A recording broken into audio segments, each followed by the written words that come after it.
Another one, this is the Ninja DC returning from the grave, or at least the YouTube channel grave, for our first in a new podcast series, the 24-bit animation and gaming podcast. And, well, introducing here's our cast this time.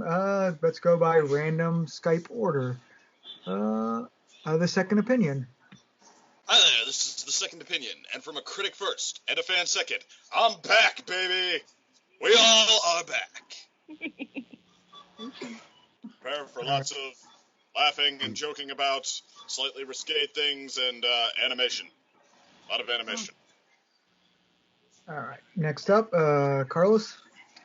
Hello there, this is Gunmetal Gator here, also known formally as Brony here, saying like, hey guys, 8-bit is back. It's been lonely here since the last 2 years since the ponies have ended. We only had table scraps from the new stuff. We're alone. No content to fill our hearts. He's feed us! Alright, and then next up... Behind me again? No, let's get on with the intro. Alright, and then next up, Jenn.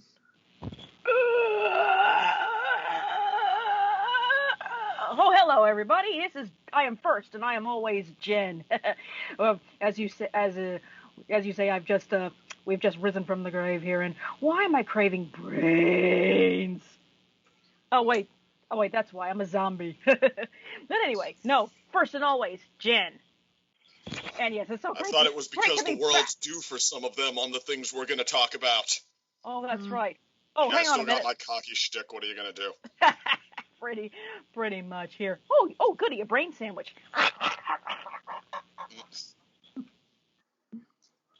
That taste of the chicken. And then next up, Day. Oh, hello everybody, Daylord here. Can't wait to join this podcast and see what's going to go on. I have to watch out for zombies, so getting out pitchforks and fire, that's all. See, this is what you get for making all your catchphrases sign off catchphrases instead of sign on. Huh? Inspiration is right around the corner and all that other stuff you say. Well, I would rather be on than off. Ha ha ha ha. Well, yeah, that's what I said. It would have been a clever comeback, except the math doubles back on ya. You have sign-off podcasts, not... Well, I'm not good at math anyway, so next. Right, well, there is no next, because this time this is the podcast itself, which, to give sort of a recap, since this is sort of episode 0 of this is the 24-bit, the animation and gaming podcast. This is going to be our bunch of just geeks talking about like sort of geeky subjects, mostly animation in terms of cartoons and anime, and also video games. And then some general media stuff, so like movies, when movies eventually become profitable again. Because we're eventually, knocking on wood very hard, going to escape this pandemic. Does anybody have any wood? I need some wood. I don't need part of... I have a table that's made out of wood, but I don't think I can send it to you. Oh, wait a minute. Closet door. Perfect. At least I hope so. Someday, somehow, we're gonna ditch Nickelback, but not right now. Hopefully. But important things first. Before we move into our new subject today, we're just going to go around and say what everyone's been up to the past few weeks. And also, I just want to start myself, though, because we were sort of in a pre-chat to talk about this, how, Jen, you brought up how you're just playing Okami on the Wii. I just started up Okami for the first time, like 2 weeks ago. Uh-huh. And so it's like, which system? The PS4 HD remaster, and wow, that game still holds up, besides the dialogue. That does not hold up. Everything else does. Oh, you got the HD, excusez-moi. Oh. Oh, he has the HD now. Okay, then. Well, all I'm just doing is just playing on the first generation Wii, because I am an uncool behind the times adult. Well, the only thing I have is my PC, so there you go. Oh boy! I might not have hit that point yet if I were actually any kind of gamer. Only collected the Well, standard you have stuff. my DS, The only thing I was so ever like, tournament entry good at was Tetris, which of all things. So yeah. Right, but yeah. So you're playing like the HD Okami. Yeah. What Which stage are you on? the second sort of arc, so like 14, 15 hours in, which is when I was going, it's like, oh, this game's a lot longer than I thought it was. that sounds long. Yeah. I'm on hour 41, Oof. and I have 7 more stages. I'm about 60% of the way through.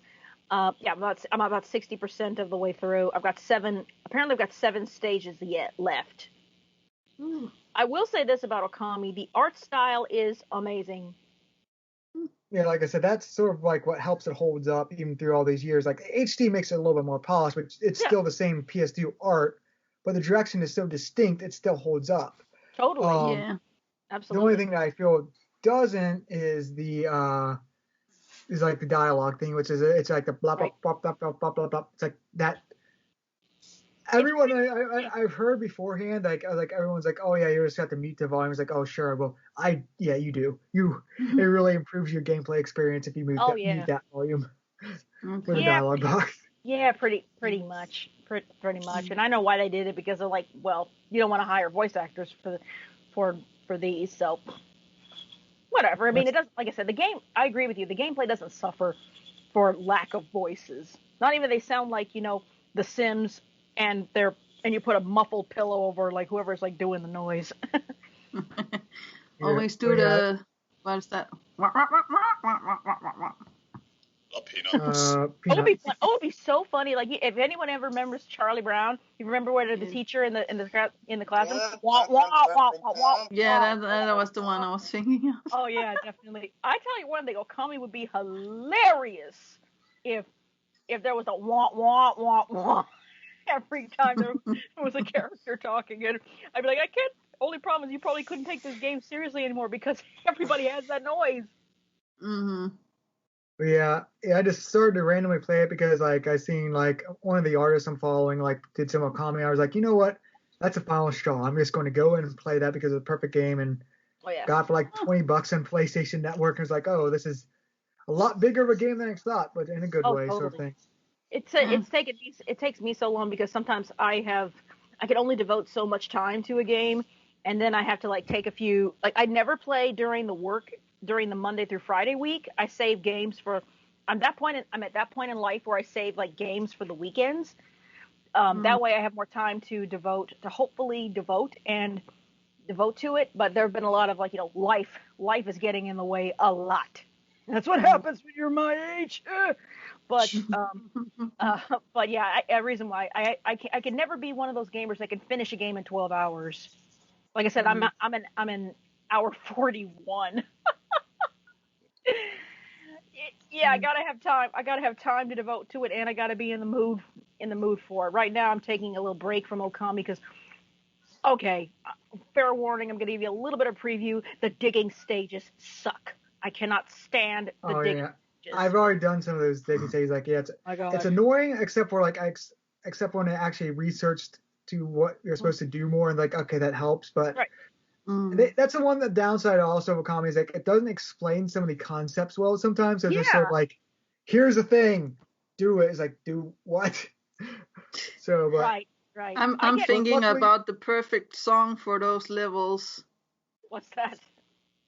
I am a dwarf and I have a shovel. Dig, dig a hole. Dig, dig a hole. For those who don't know. Perfect. Because they're probably out there somewhere. Where's that from? What? I don't remember.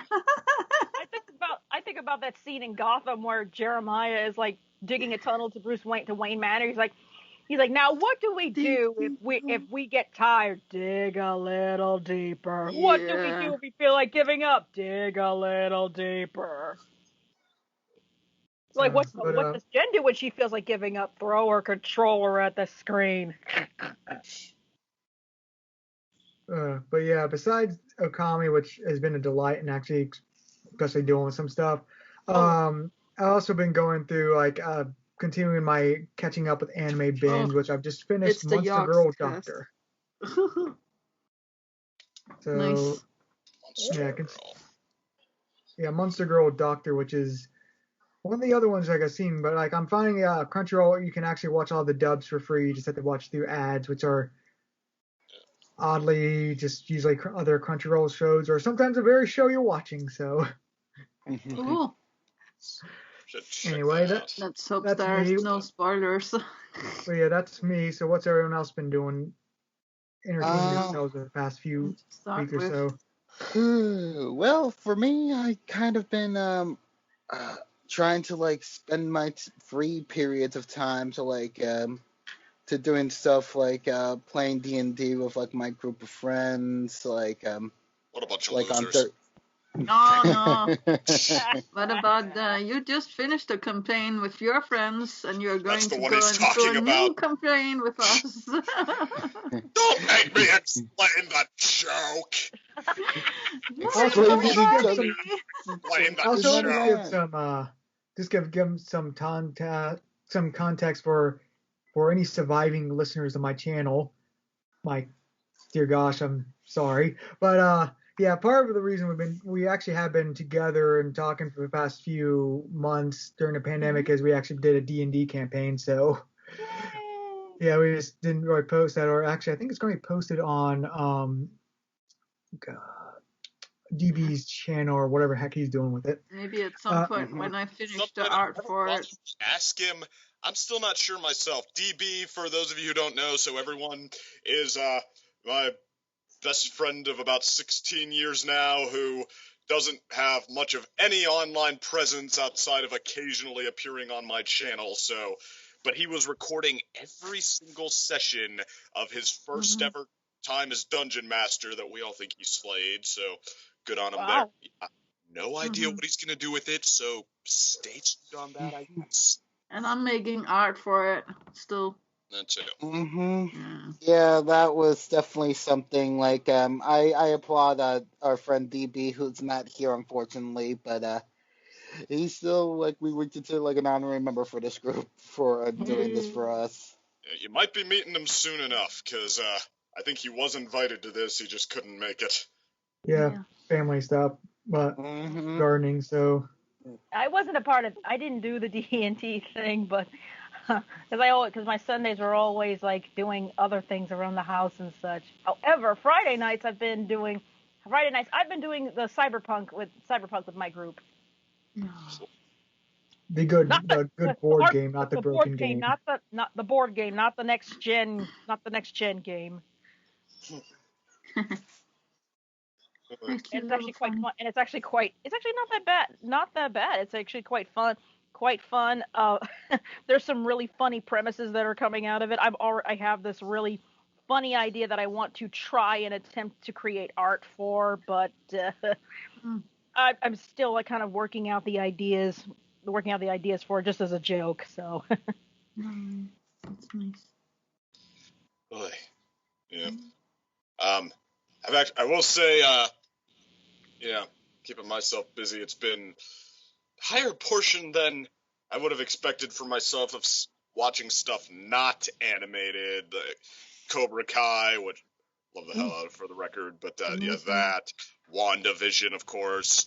It's amazing. A lot of past movies in general. Actually, I did catch up on Futurama. That's one thing animated I did, which, totally awesome. They had actually a really high batting average, as I'm on season 5 right now, Daylover and I are. Thought they had a really high batting average for the first 4 seasons. The handful that I didn't like that much were the ones that dig into that really, smug humor where the joke is that smug, what I consider unfunny humor, where the joke is that the character just says basically that what they're doing is really stupid, that they're doing a really stupid thing, and another character says, hey, that's really stupid! And then the very first season 5 movie, which is generally considered the best one, right into that kind of humor. This is where they brought it back on Comedy Central, and that's the first thing they start doing. I mean, so many, like the first 4 seasons seemed like they, for the most part, held up so well. That felt dated right now. But it was actually, it got better as it went on, I thought. So Futurama is still in the green for me. So, see, because I think the Comedy Central's seasons are less appreciated by fans. Anybody want to back me up on that? I don't remember. But we're going on to the best season soon. I think they're not badly received, but they're just not like as classically received as the originals on Fox. Yeah, that was the impression I was under too. Actually, I think season 5, which is basically just 4 made-for-TV movies, is the best received of the bunch in the Comedy Central era. Yeah, because for context, like, yeah, compared to like their revival, say like Family Guy, Futurama's on another level, like much more appreciated by fans, like post-reviving, but it's still just sort of not as classically received, but I think just because less people were able to see it on Comedy Central. Yeah, that's true. Okay, and this part though is still just like what we've been up to, not how good it is or whatnot. Like that's just sort of like what we've been up to and just general thoughts and things. Yeah. So I don't know if you want to go first. Yeah. Well, let's see. My one gaming thing is I traveled back to my childhood now that old school RuneScape is taking off and lived out my fantasy of actually being good at the game when anybody would have cared. Like, for a bit. And I'm helping. Doing all of the training styles and stuff that are pure efficiency because I know how to apply math and common sense now, like away from keyboard training when you're not just actively looking to play it for fun. Efficiency okay, I won't bore you with details there, but actually I just want to bring in, like, that reminds me when I went back to play Pokemon, my first Pokemon for a while, Pokemon Moon. It's like, going back as an adult, like, to play those games, like, it's like, wow, that easy preparedness makes that game so much more easy. Just basic, like, preparedness and, like, ideas of concepts, like, wow, it really helps. Yeah, well, it was like when I went back to Yu-Gi-Oh, which I haven't bought a ton of new cards, was mostly online, but yeah, like, hey, the value of research. Like, I was looking through all my old decks that was, like, trying to make something coherent out of buying 100 booster packs, and basically all of them, I was like, wow, most of these are just, really basic beatdown decks with a couple of what the hell was I thinking thrown in. But, like, I know Gator was part of when we had the Yu-Gi-Oh wave sweeping through the rift, that I guess isn't dead yet, still going a bit, but cards that were like 10, 15 years out of date. I remember I did semi-successfully adapt them to have a shot at winning, with like unorthodox, only chance I actually have strategies. Like Exodia, for example. Oh, nice. But there was that. I got to be honest, animated shows and movies, though, they were, well, mostly blasts from the past. Like 2020, like I saw, the freebies when they came out, because Deliver and I, we clicked pretty good with, sweet, good old animation with the Trolls 2. Saw the Willoughbys we just watched, the stuff that rightly has the solid but unspectacular reputation. We watched some of the more unorthodox stuff like Shaun the Sheep. We saw She-Ra. So the new one? Oh. Yeah, which it's amazing. A lot of good stuff to talk about there, but dig into that later. But I guess mostly your standard stuff. On the anime front, though, it's been 110% in the past. Other than 2020, what have I seen? When Marnie was there, tried to went back and saw Perfect Blue. I mean, it's going to be scattered examples you probably don't care about, so there's that. Pass it over to Day from there. Well, I've been streaming every day. Besides Sunday, I've been streaming Final Fantasy X. Right now, I'm on a no summons run, so that means I can't use my summons in the game. For everybody that doesn't know what that is, I'm not going to explain it because it takes like forever. I also been streaming Final Fantasy IX, where I'm like close to what is that third part of the game, running around and just having fun. There's no restrictions in that. And then I've been playing Sega Genesis Soleil, a really old Zelda clone. Is the only thing that I can think about it looking like, where you just get animals that infuse your sword with powers, and it's nice. It's really cute, and I really enjoyed streaming.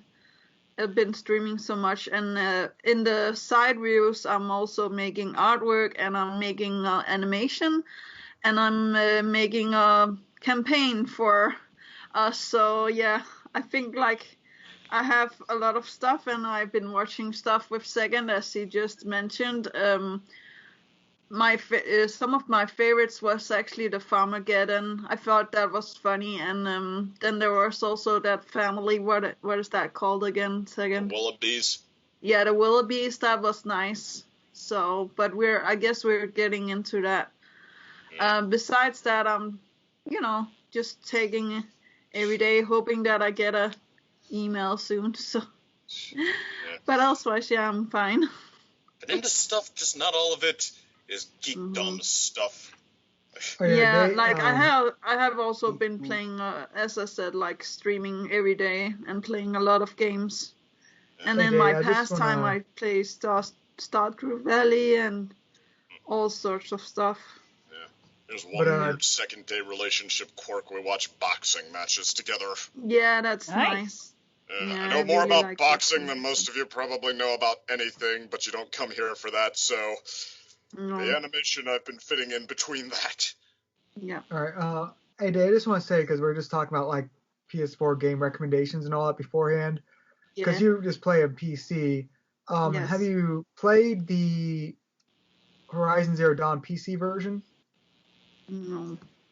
All right. I would recommend you look into that at least, just to, because they put it on Steam. It's a right now I just I'm in a really good place with the games that I already have, and I'm not wasting any more money for anything else than a specific thing that we hope is going to happen soon in the future, right, Second?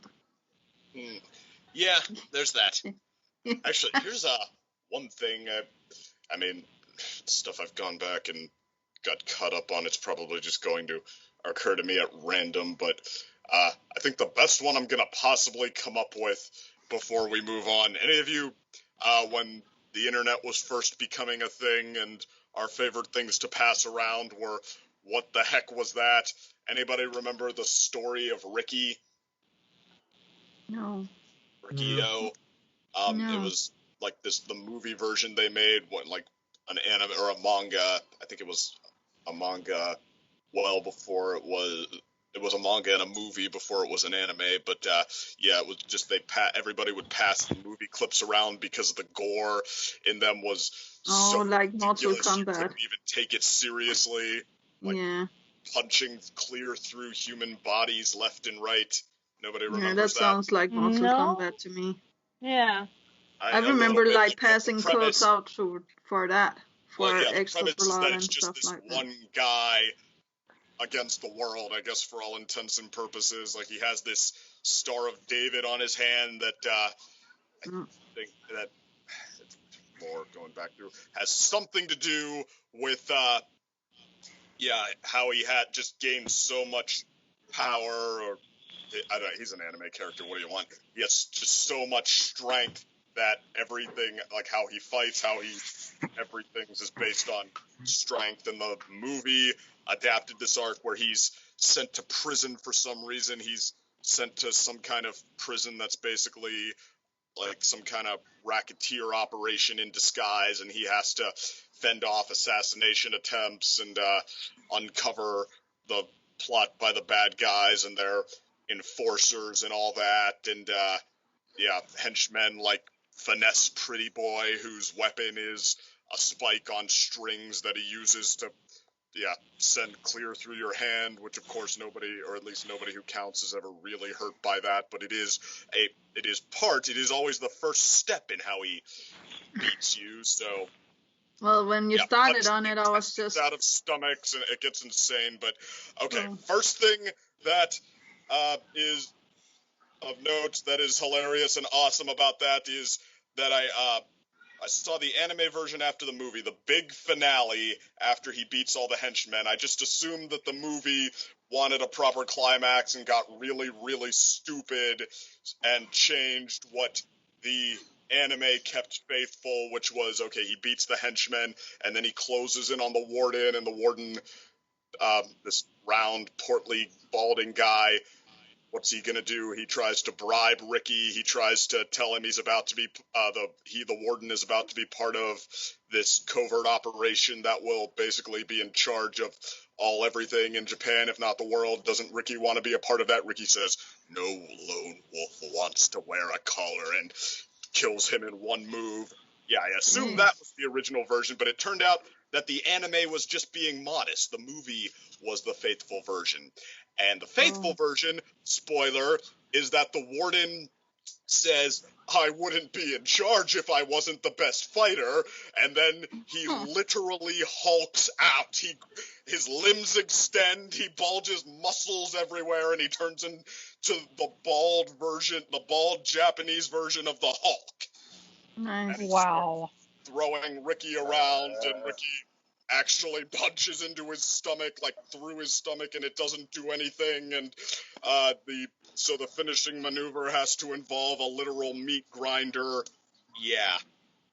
Oh my god. And then it turns out that the end of the manga, which to date has not been adapted into anything, it's what the hell memorable for reasons other than the gore. Ricky faces the final boss, his father, whose plan is to use the Bible, which it turns out is just an extensive code to bring about the apocalypse, an extensive code, which the dad, has been sent back in time as the last remaining life from the future to do, so he can carry out the plan of putting so much negativity into the world, which will, as the Bible clearly states, cause the world to tilt on its axis and melt the ice caps global warming style and flood the world so he can start it over again. But the one thing that Ricky can do to end this, to stop his dad's appeal to his humanity, his one redeeming factor, that he loves Ricky's mom, who literally killed herself to not be near this guy anymore. Or maybe it was he killed her because, like, the one thing that made her happy was the boys and not him.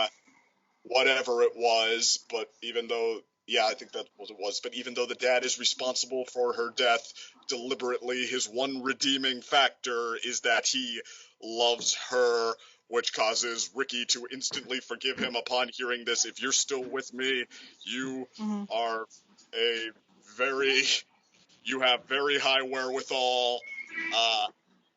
The short of it is the dad randomly decides to sacrifice himself so Ricky does not have to, which I don't even remember why Ricky killing himself solves anything.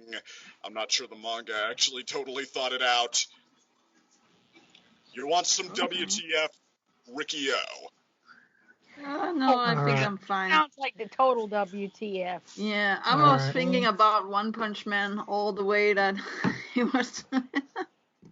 I was just like, is this a spoof on One Punch Man? No, it's not. All right. It's like making a spoof of Blazing But Saddles. any other No. thing, like last little updates before we move on to more modern news? No, not besides come and follow me on my streams. Yeah, coming. I want to be affiliated soon. That's, On here. no. All right. I guess with that we can move on to the news wrap up, which is where we just basically are going to be joking about some recent news in amusing ways. All right. First, our survey combined 1 and 2 points because it's based on the same thing. Is there are some Space Jam 2 controversies beyond its mere existence. Oh God, this one. Like, All right. actually, the least controversial thing right now. How about that? Let Yeah. me just say the first one, which is probably the more famous story, so I'm going first because we probably all went through it, is like the redesign of Lola Bunny to be distinctly less sexualized. In quotes. How could those heathens do this? Well, Bunny I might boobs are like. mine. What about the You like monsters bunny- then? Actually, have we even seen them at all? Or we actually seen it, All right. and like people have been comparing her to you know how No, not the Lola Bunny. I mean the monsters. the monsters. No, Do we know Alright, if they're that going to does- be back or not? Yeah, that's what things like are they even? Yeah, but yeah. Oh, I was Here's talking my about just the quick- old one. I'm sorry. Yeah. I'll set my mind to the Oh. new one. Jenn has popped out. Okay. But let me see. Yes. I was gonna say, and she's back. Oh, Jen. Sorry, Welcome the back, Jen. the audio for some reason started skipping. I'm wondering if anyone's audio is skipping. no. So far. Might have just been Skype just glitching up. But as I was saying, my main thoughts are Wow. I don't really care about the breast size thing, blah blah blah, or curves. Wow. Let me like- try that again. Let me sign out again, and let me try that. I'll be right back. Okay. All right. All right. Okay. Mm-hmm. The main issue is like I just sort of don't like her redesign in general because it makes her look too silly, especially in the face. Like it just because that's the one thing I really remembered about from my childhood is Lola. She was the serious one of the group. She was the serious tomboy amongst all the Looney Tunes. Yeah. Mm-hmm. And then Oh, like She this was new, also sexy. Like even in the old one, even in the old one, she is a sex symbol. yeah. Oh, Yeah. Stylish. which the thing is like people bring up like I was like, oh, people are upset about this because there's perverted, and I was like, They've always been I like seen that. this when I like Lola Bunny when I was a kid. I don't think I was interested in any of that stuff yet when I seen that, but I liked her character. Yeah. I was like, yeah, it's not just the sexualization because like a lot of people are just honestly I feel more people are upset Okay. because like it's part of the culture war in general. So like change for change, like they don't like that, and also because this is people's childhood, and when you mess with stuff Yeah. from people's childhoods, they can be a little upset about it. Like, are Yeah. they going to Boy. desexualize Simba then too from the Lion King? No, Wait, yeah. what? Wait, I Because mean, if they're really going at it, there's a lot of the cartoons where I'm like, yeah, you can scratch this, and that. Mm, I mean, like redesigns are one like making her athletic, wearing the WNBA style. Or actually, gosh, though, I will have to say, like, I Sure, hate that. I could- I hate whatever. the new jerseys they have with the Looney Tunes. It looks rancid. Like the little rainbow, like blue things like that. Yeah, That's a that's horrible all of jersey. them. That's not just okay. Then the second, Okay. but yeah, like the whole bunny boobies thing. Like I don't know why that was ever necessary. Like, Didn't she have ever, something I mean, I would with consider that Lola? one just kind of common sense to cut out. I think that of the handful of nostalgia critic points that still holds up, that probably is one. Like, You talking about the new Space Jam? Yeah, it's Yeah. a new Space Jam. So is it about the new Lola Bunny design? Yeah. yeah, as far as Okay. like sillier How they look, want to ban her. sort of like baggy clothes, more silly, loose sort of character. I think that is supposed to be integrating when they also use the character in the Looney Tunes show, and they like speaking about being pissed, I despise that version of Lola so much. Like I've seen like even before this controversy, I've seen those things like this is just insulting. That design, like, and some people like it. That like her basically becoming a what's the word like. Well, she has more clothes on. That's for one. People like, people are mad. real People are funny mad character because in they the have. Looney Tunes show, and I mean, I don't, because like I feel like I need a '90s refresher to decide if there was really all that much merit to Space Jam 1 Lola. Like, the lady characters, no, they can't be the funny ones. They gotta be the whatever that quote was about how Sherlock Holmes, for example, gets to be witty, suave, petty, cool, smart, etc., and Laura Croft or whoever it was gets to be strong. Like, okay, we've gotten better at writing since then, I like to think, but I mean, I don't know. I remember Lola being fairly likable, and the literal one episode I saw from New Looney Tunes, I mean, she didn't make me like double over or anything. I think I got a couple of chuckles out of her, but it wasn't the most hysterical thing I'd ever seen or anything like that. So yeah, it's just I didn't like the design. Old Lola versus new Lola, that's a big old like to me. As far as her baggy clothes design, like I feel okay, characters whose design, whose movement, etc. is like loose is like just because she had the tight clothes. She was supposed to be like and she's showing midriff and everything. Like, who's more like loose, carefree, that sort of thing. I feel like that's almost hard to get across in one frame of animation. So maybe she'll play better if like when we see it animated. I mean, kind of remains to be seen. Yeah, here's actually before we move on to the second point, I also want to say is like I would honestly probably be more upset about this. Like I brought this up in a point, except for I know this movie's not going to be good at all. Like this movie will objectively, like I will guarantee, make the original one look good or better, which is that's a very bad thing to say.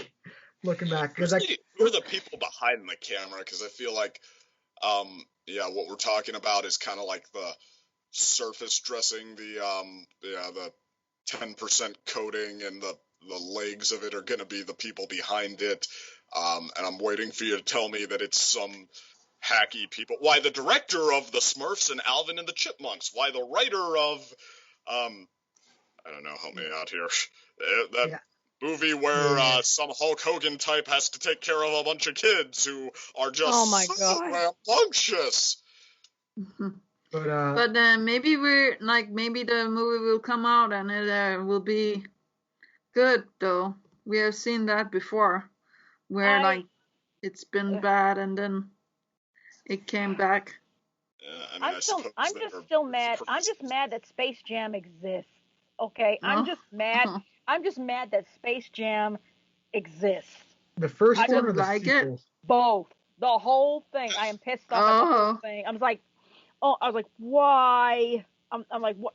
Can't the Looney Tunes just stay as they are? You know, I mean, why did you have to? First off, why did you have to get like Michael Jordan and make a basketball movie about? Why does this even exist? Why does this have to exist? But at the same time, and then I saw the preview and I was like, wait a minute, that's what LeBron. That's what LeBron James is. I was like, are you kidding me? Yeah, just want to say like all that is like I feel like why this one is probably not going to be as good as the original is just because the original was very much a product of the times. Like that was a very 90s movie. Yeah. I still think it's good. Space Jam does not need to exist. No, I think it's nice. It's better than some of the other children's movie that's out there. That's Well, for like, sure. Well, I mean, it was certainly, Aliens, for example, they were the bad guys at the time. As a Yeah. premise, like, of its time, it's like, they were basically, like, good, what do you call when, like, the bad guys are just, like, literally, like, just big, hulking, like, things for the heroes to beat, like, Mm-hmm. And Yeah. the fact is, like, they There. steal the NBA's talent. Yeah, that's like I thought that scene was actually nice. Yeah, it's just Oh my they're God. things to build up as a formidable threat, so we can feel like our heroes have something to be challenged by. And in that level, I mean, little kid me is always gonna like that a little bit. Like, did I want the Looney Tunes to show Michael Jordan that no, cartoons are totally real and they No. totally are going to teach him how to be a Looney Tune? Did I want Michael Jordan, who I'd only heard of in passing before that, to come down and be their hero and be their larger than life idol who was gonna lead them to victory? Heck yeah, I wanted that. That was just so uncomfortable to see, like, Michael Jordan, like, try to act. You know, I was like, please stop. I was like, please stop this. I was like, Michael Jordan, you are one of the goats. You don't need to do this. Really? Phil Ebert did give him a modicum of credit over, like, Shaq, for example, who was who would try to flex his comedic chops or his acting muscles and often fail, where Michael Jordan just kind of seemed to realize that all he really had to do was kind of casually be the legend that he was. He just had to be himself. If anything, like Shaq, you probably would have gotten away with if you had Shaq on there, because Shaq has a little bit more personality than Michael Jordan, but I could honestly handle him on screen more than I could Michael Jordan. It would have made a little bit more sense. But still, hey, they did what they did, and now they're doing it again with LeBron. I'm like, oh, for no. All right. It's like, no. I'm like, everybody can be like, it's amusing to see everybody get all mad about Lola's designs. I'm like, Lola is on. I was like, why are you mad? Lola's not even part of the traditional Looney Tunes I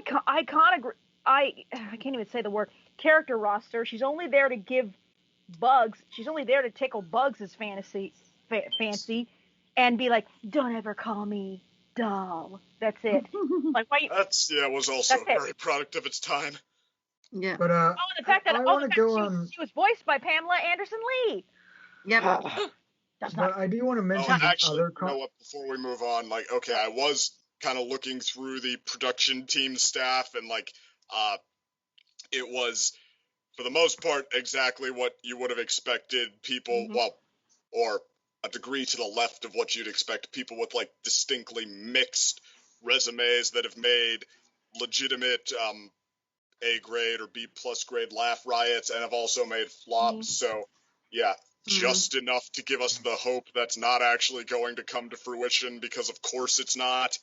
But okay, the first writer listed is the writer and director of 3 Fast and Furious movies, four Fast and Furious movies, including 5 and 6, the 2 best when drama is not a factor. And how about that for a Fast and Furious? But okay, that gives me a strange modicum of hope, just because, okay, if you could have given me anyone in the world to bring in for just a premise that is ridiculous, stupid, and give me hope that it could be made, like, fun in all the ways that something like that should be fun, just, like, over the top in all the best possible ways, over the top action, humor, all of the above. don't think you could have given me more hope than if you said you were getting somebody from the last few Fast and Furious movies. Oh, that would Because have been. why not? But I do want to bring up the other controversy, which it sounds less bad until you go into the details of it, which pushes it into completely idiotic. Is like the other big controversy of it too is they are removing Pepe Le Pew from it.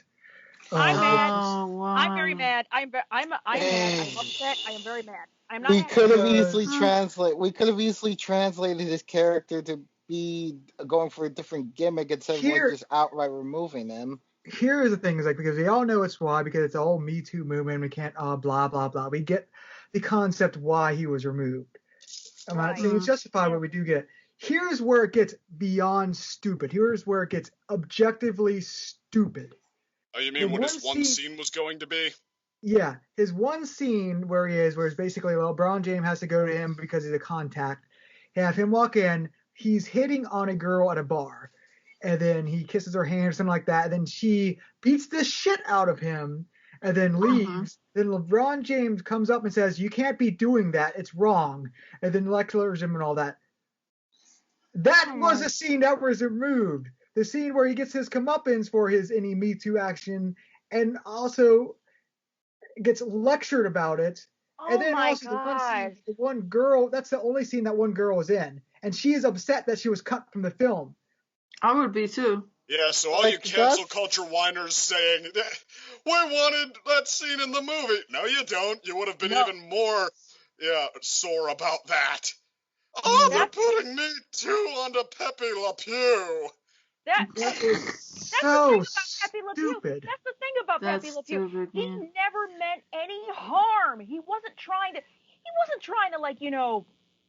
I don't know, maybe this is the older me talking about, but even I watched it as a kid. I never saw he's sexually harassing her.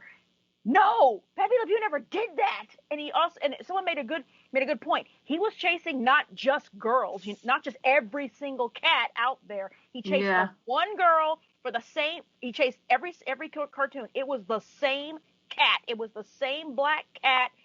And the reason why was because she forgot to, actually no, there was a white stripe that somehow she got the white stripe painted on her. Yeah, painted. She thought, and he thought she was a skunk. And here's the thing, the reason why the cat was running away from him, because he's a skunk, because he stinks.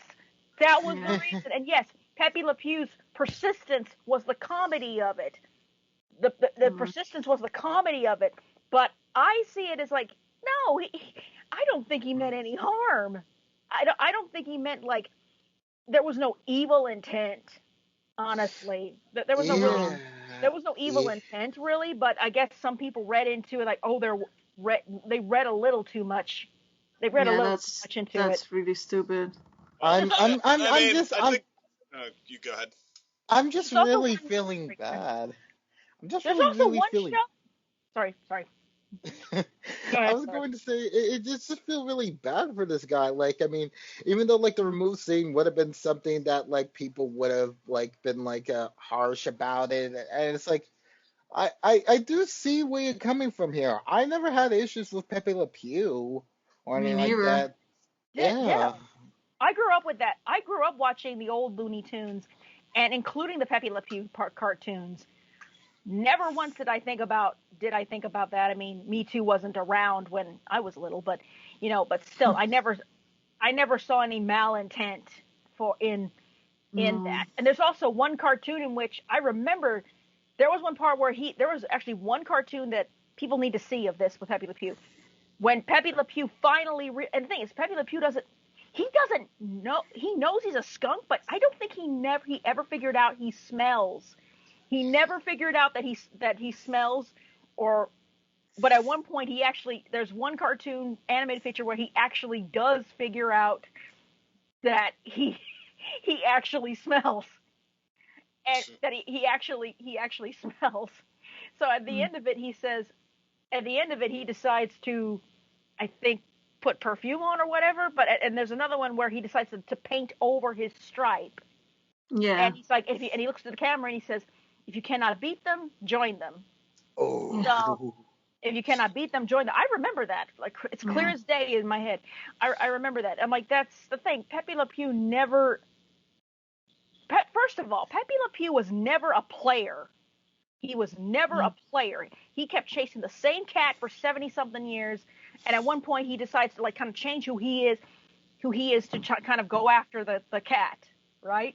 And also Pepe Le Pew, and also this is another thing. It can also be, I can understand a little bit. Now this is I can understand a little bit of why, because apparently it is a really bad French stereotype. Yeah. So I'm thinking that was the reason why I thought that they canceled him. I was like, oh, but you figured. Apparently not. Figured it out. At first I was like, oh, you figured it out. It's a bad French stereotype, and even France would be like, no. But hearing it's because of Me Too, I'm like, no. You got it all wrong. Yeah, that's wrong. You really got it all wrong. But also, but yeah, it is a bad French stereotype. I mean, but also, I'll just be frank on that. Like, it's like. But also, I don't think the Me Too movement should be a part of this. But unfortunately, because of his actions, can be seen like that, and can be seen like that. But still, it really does piss me off, like that Pepe Le Pew is getting canceled with this. And I loved the character. I honestly thought he meant no harm. Yeah. I will said, it was clearly not because of French stereotype. Because let's be honest, even the most liberal of Americans still doesn't give a crud about what France thinks. You know what? Well, I mean, the only sense I will say, like, so many of those little ones, like what people jump to and say, "Oh, you're gonna be offended about that." I feel like people get so lost in like going through the intellectuals of, well, it's kind of like what it works its way around to. What the broader point is not so much that you're gonna cut somebody's heart out with this, more like it's dumb as hell. Like, hey, my French character goes, oh, croissant, wine, smoking, oh, like, okay, we're kind of past that now. That's kind of great. I am promiscuous. Like, if I were French, I wouldn't be like, how could you portray me that? I'd probably be rolling my eyes like, God, you people are stupid. I don't want to be around you. It's like, it's kind of like punching down, but not even like in a, Bill Burr sort of clever way. It's like, punching down from an idiot that they're only able to do because it is punching down, because it get claim. Yeah, but I have it like with the Lola Bunny incident. Like, there's just so many other cartoons and things that we need to either cut out, censor, or get rid of. So we're going to get rid of all history and all internet and every movie that exists in this world. Like, that's not possible. Right. I mean, this is a world. This is a and world every where book that ever existed. This is a world. I mean, like, yeah. Okay, Stan, we're gonna stay on Pepe Le Pew or go on to. We're gonna move on to other things. No, I mean, like, because I mean, we're like, obviously, several of us still have something to say here, but I mean, if we're gonna bring it to the broad, like, I feel like Pepe Le Pew, if we're gonna just throw rhetoric about at the wall about canceling and whatnot, like, why did we even bother? As much as our nostalgia is big here, what the opposition is here is that Pepe Le Pew, the thing that makes him like difficult to work with here is that he doesn't care. Like, when he's going after somebody, his thing is that he does not care that they're turning him down. They don't actually want that, and not even like in a Johnny Bravo way where it just like goes where he like keeps doing his one-liners and his posing because he's too stupid to understand that he's failing. It's like he's actually Pepe's grabbing them and romancing them and like her hand and stuff he like doesn't that, care one way or the other. He's and like adapting that where it's like, or if he was more Johnny Bravo like, where just he was like trying to sell himself, and when he got shot down, he just like, I don't know, Pinkie Pie style was like I'll just be even more delightful. Like, Right. Yeah. Right. that would be a Like he tricky type actually of does that block. in the old cartoons a lot. You think what? He actually does that in the old cartoons a lot. Well, it's more Because like every just time he doesn't gets give turned up. down Like, by the cat, he tries to do something insane. well, Buy I her don't know if he flowers, tries to up chocolates. his appeal. He just sort of Right. keeps chasing. And- Like, Yeah. I mean, Yeah. about how he wants to. Yeah, he wants romance, and the problem is that he stinks, and that the second he Yeah. enters the room, everybody wants out. Yeah. Right. That Right. part's fine. The part that he doesn't care that, somebody else is turning him down, like, Yeah. no mean just to him, like, that is where it's, He thinks it's becomes the a chase. thing of the past. Yeah. Right. I guess he thinks it's part of the chase. He thinks they're just playing hard. He thinks it's an act. But yeah, Mhm. it is. I guess Pepe Le Pew should not be canceled, but just rewritten. Just Yeah. Mhm. Yeah. A little write bit, yeah. him. Just rewrite him, and there you go. Just unfortunately make it Well, the politically thing about correct. that, like, just rewrite him. You know? I mean, I think the thing, like, you got to remember that, like, what is still guiding us, whether we like it or not, is kind of the invisible hand of capitalism here, and Pepe Le Pew as, people who bringing that point into it. I'm just riding my motorcycle, by the way, while I'm talking to you. Don't worry about that. Pepe Le Pew has not really been a face in Looney Tunes at all. He's been the most minor of background presences for about the last 15 years, if not more, maybe since the Space Jam. And, if you're gonna come at me with, no, that is not a factor at all. He would totally be a star in this movie if it were not for that darn canceling Me Too movement. One word. Quagmire. Yeah. Oh, yeah. He's a terrible, terrible character. Since he came out, he's still going strong because he's in demand. Yeah, why he's not cancelled? Well, Because that's capitalism. Exactly. He's in demand. This you is can justify it to any extent if the character creates enough of a demand. You can say, morality almost doesn't even enter into it past a certain point, if that's what takes hold. Like, he's a satire on it. That's the idea that it's just cringe humor. He just is what he is. It's whatever it is. He creates a demand. He gets airplay. Why can't you apply that? In exactly what you said, second. But I'm like, why can't you apply that logic to Pepe Le Pew? Don't you think he's in the same kind of? You're trying to put him in the same category as Bravo and Quagmire. I mean, here's the thing. It's really the invisible hand of capitalism. The demand he creates does not overwhelm the weight that what would you call that? The difficulty that comes with him. Because I mean, like, Quagmire is right in your face with how more problematic. Weirdly, that's almost I think the key to his success. Like he takes it to a point where you almost have to have a reaction to it. Like, I mean, there's no way to be too naive for Quagmire. Pepe, it's like, heck, even like with almost like the natural progression of Pepe. I brought up Futurama before with how I'm like still great, still mostly aged fantastically, but I mean it's still full of 2000s gags with the Zap Brannigan types trying to hit on somebody and making them uncomfortable, and they, because they're strong women, backhand him or roll their eyes at him. But it, like, in hindsight, with people pointing out, it really is bullshit that we kind of have to put up with this stuff. That is kind of the tone it carries. Even this is an early 2000s cartoon. It carries the tone of, that's just how it is. That's actually us guys. There's a point, realizing, like, okay, if we don't want it to be, that's just how it is, you kind of have to say, no, that's not just how it is. That's just kind of bullshit. Yeah. Right.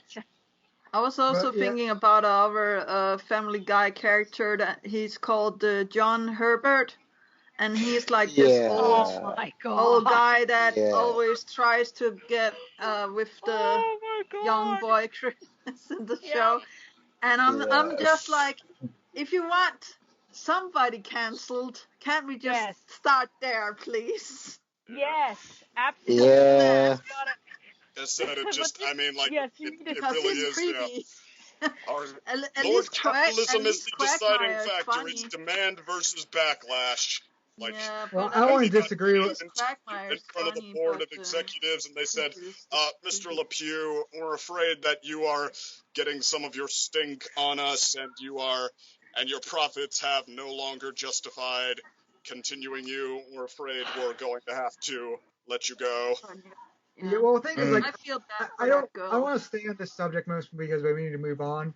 But Yeah. it's Yeah. not, Let's yeah, go. because it's not just capitalism. Because this was a. They were worried like this might be a Me Too. That's why he was removed. He was a film scene.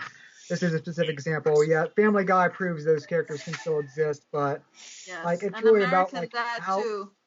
it matters how much like a creator who has control is willing to fight for characters. Right. Let's be honest, no one really cares about this Space Jam 2. So Maybe The that's why I said, LeBron. Hopefully, the LeBron James fans will be smarter. Yeah, the LeBron James fans are. Sure. And he also did that is the other guy that did that Pokemon song. I already And forgot also- what he's called. Post also, I Malone. guess, Oh yeah, Post Malone. Yeah, I'm sorry, I'm mixing up No, it's two okay. together. No, it's all right. I should not. and That's well, all right. I do disagree with like the idea like, oh, it's all about capitalism. That's not always true. Just because like everyone, like more people love Cara Dune than people who don't. So Disney More people canceling what? her, Cara Dune, who was Mandalorian. Not Me Too, but like the whole she was canceled and fired. Oh, Oh, the you mean one. Gina yeah. Carano, That's Oh, it. just Yeah. Carano. Yes. mixed Her. martial artist? Her also. She's the one who played Cara Dune. Yeah, that's Yeah. her. Yeah, I don't Yeah. I don't exactly watch the show itself because I just don't really like Disney right now because they're Mm. rather they're being really really like corrupt and sort of shady, especially with how they're handling the sort of corrupt like the Chinese Communist Party, and they're sucking up to them and saying, "Hey, you did a good job with that genocide in Milan." Oh boy. So yeah, that's why I don't sign up for Disney Plus right now. So I haven't seen Mandalorian because I don't support it. But yeah, I do know Understandable. a lot. Yeah, I do know that. Like, I'm just my point. Like, it's not just always about like capitalism. It's about like perceived. It's a more complicated issue than that, which actually would probably be a good debate topic for I another mean, it's show. the factor of does the demand outweigh the weight? Yeah, that's On true. some Right. level. I mean, Yeah, like, also like look at somebody like Gina WandaVision. Carano, exactly that. Somebody Mhm. from the UFC came forward with an article saying that, look, I wrote an article criticizing my employers a while ago. I knew what I was doing. They said, we're going to have to let you go. That's kind of that's how capitalism works. If you're going to say, stupid stuff, if you're going to run your mouth and not care what people think here's of the you, thing is, that's going to track. You're going to build up reasons that you are a load there. That's how what do they call it? The system of employment. Where people you have the right to say your speech, to say your piece. People have the right to push back against you. Your employers have the right to say you're not keeping around anymore. I was aware of what I was doing. Gina Carano was aware of what she was doing. Mm-hmm. Yeah, that's. well, the thing is, it's not equal as a gotta take thing. It's like it is objectively. Speech does not mean you don't carry responsibility for what you say. It's not on you. I know, but it is objectively like that's the thing that's issue is like it is objectively not equal because the other Mandalorian star, I forget what his name is, the main guy? Yeah, the main guy.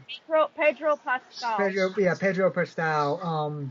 He is rather known for his hot takes on the other side of the spectrum, and including straight up calling. I think he was frequently called Trump a Nazi, which, considering like her Nazi quotes is what got her canceled. It's not really a fair system. But I think again, this is a topic for another discussion. Yeah, that's a whole other discussion. What's the next topic? I mean, notice they put up with a lot of quotes from Gina Carano before she posted, I think it was a flat-out conspiracy theory or some such. I mean, that's just, like, it's an invisible hand. It's certainly not a perfect one. It is a far from perfect one, but, I mean, that's the risk you want. It's when the douche stink you're getting on your company outweighs the benefits you pull in. But Carano's mistake, I really think that Carano's mistake was, you posted your opinions. You probably came out to the world as probably you're a tad bit transphobic. But here's Pedro Pascal on the other side, who is one Latino and has a trans family member. So Disney reacted really quick because her remarks were against their main guy. Well, not against, but they were implying her views, and somebody was like, "Oh crap!" It's like, "Oh crap!" Our main guy is this may infect somebody that our main guy. They were freaked out. Pascal being like, "Hey, I saw this. I don't want to work with this girl anymore. Bye." But so I guess they reacted the way they did, but at the same time, I'm like, "Woo, bad day to be a tad transphobic, don't you think?" But, all right, I just want to move on because we really do need to move on to other subjects. Right. Speaking of cans of capitalism, let's move on to another one. The next subject is Microsoft finally, keyword on sort of, clarifies their plans for their Bethesda purchase, which just went through. Bethesda games will now be exclusive-ish to platforms that carry Game Pass. I say ish because they left a lot of wiggle room in their words still. So, Them Disney is going to own everything that ever existed. Oh no. Disney is the... Seriously.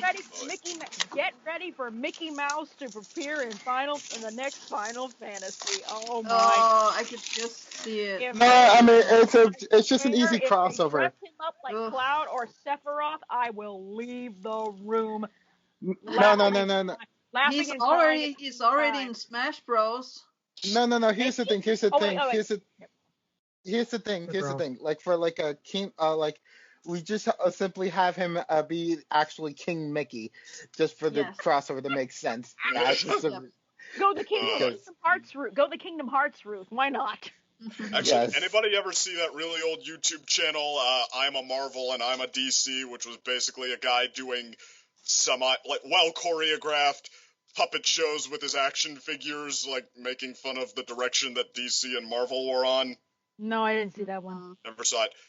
Got a lot of views back in the day, but I brought that up because when it first came to light that Disney had bought out Marvel. Yeah, he did. Probably my favorite one ever from that channel, where he said, "Okay, what the fans think will happen," and a little asinine kiddie tune starts playing, and he sings, "Gather everyone from far and near, put away your ammo, smokes, and beer. Now the Hawk's emotions all are shared. Iron Man is drunk on the fresh air.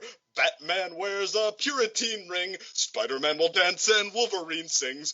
We're a happy family for kids, 'cause we all forgot who Deadpool is." And Deadpool gets shut in the mouse is safe.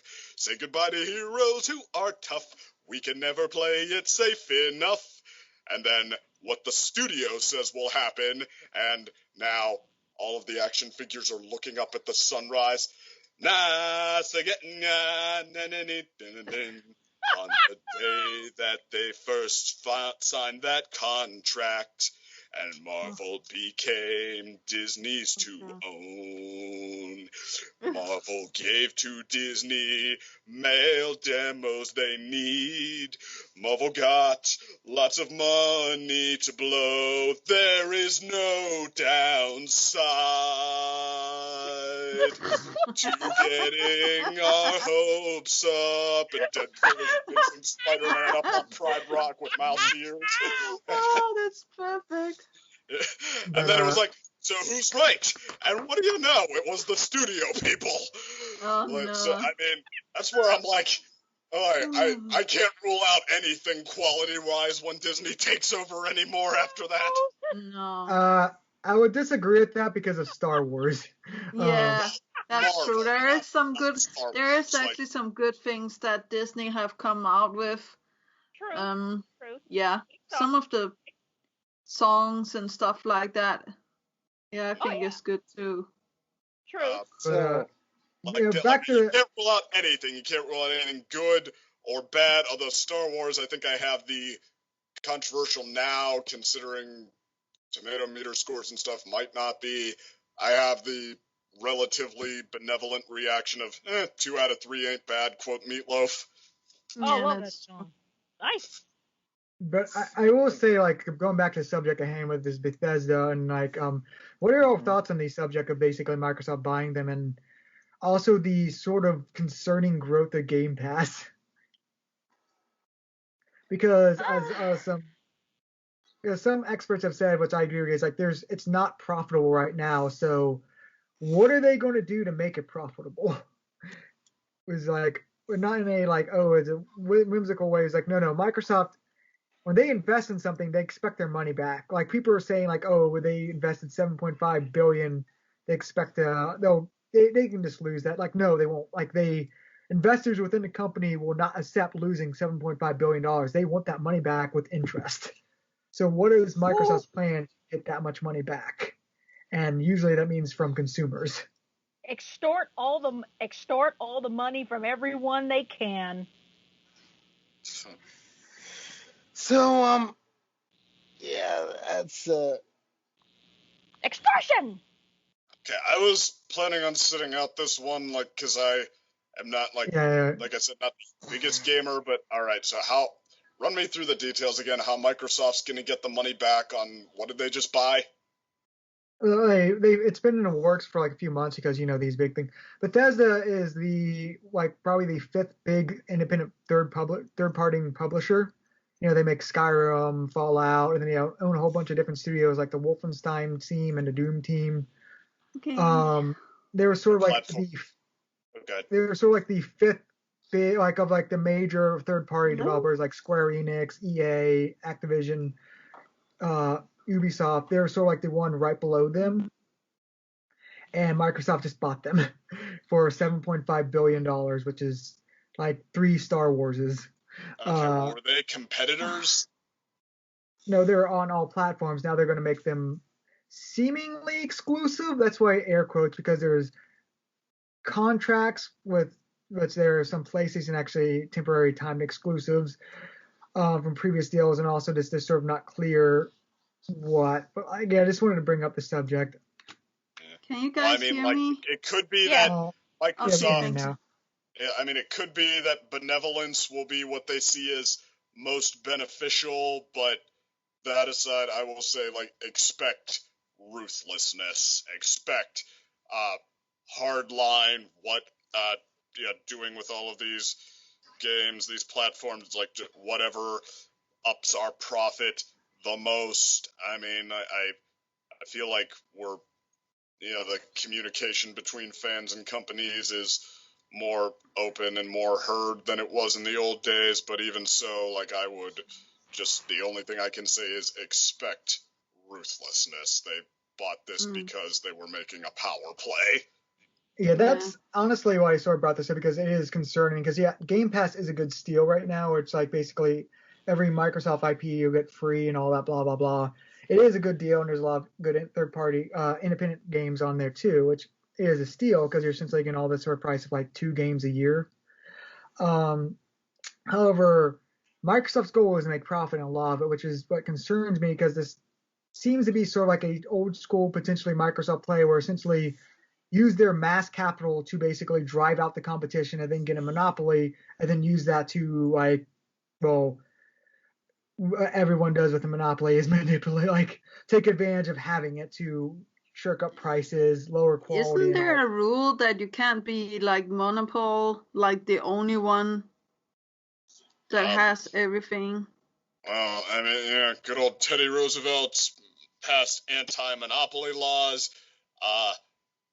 Borderline monopolies have really found ways to circumvent that these days. I mean, well, then everything is going to be Disney.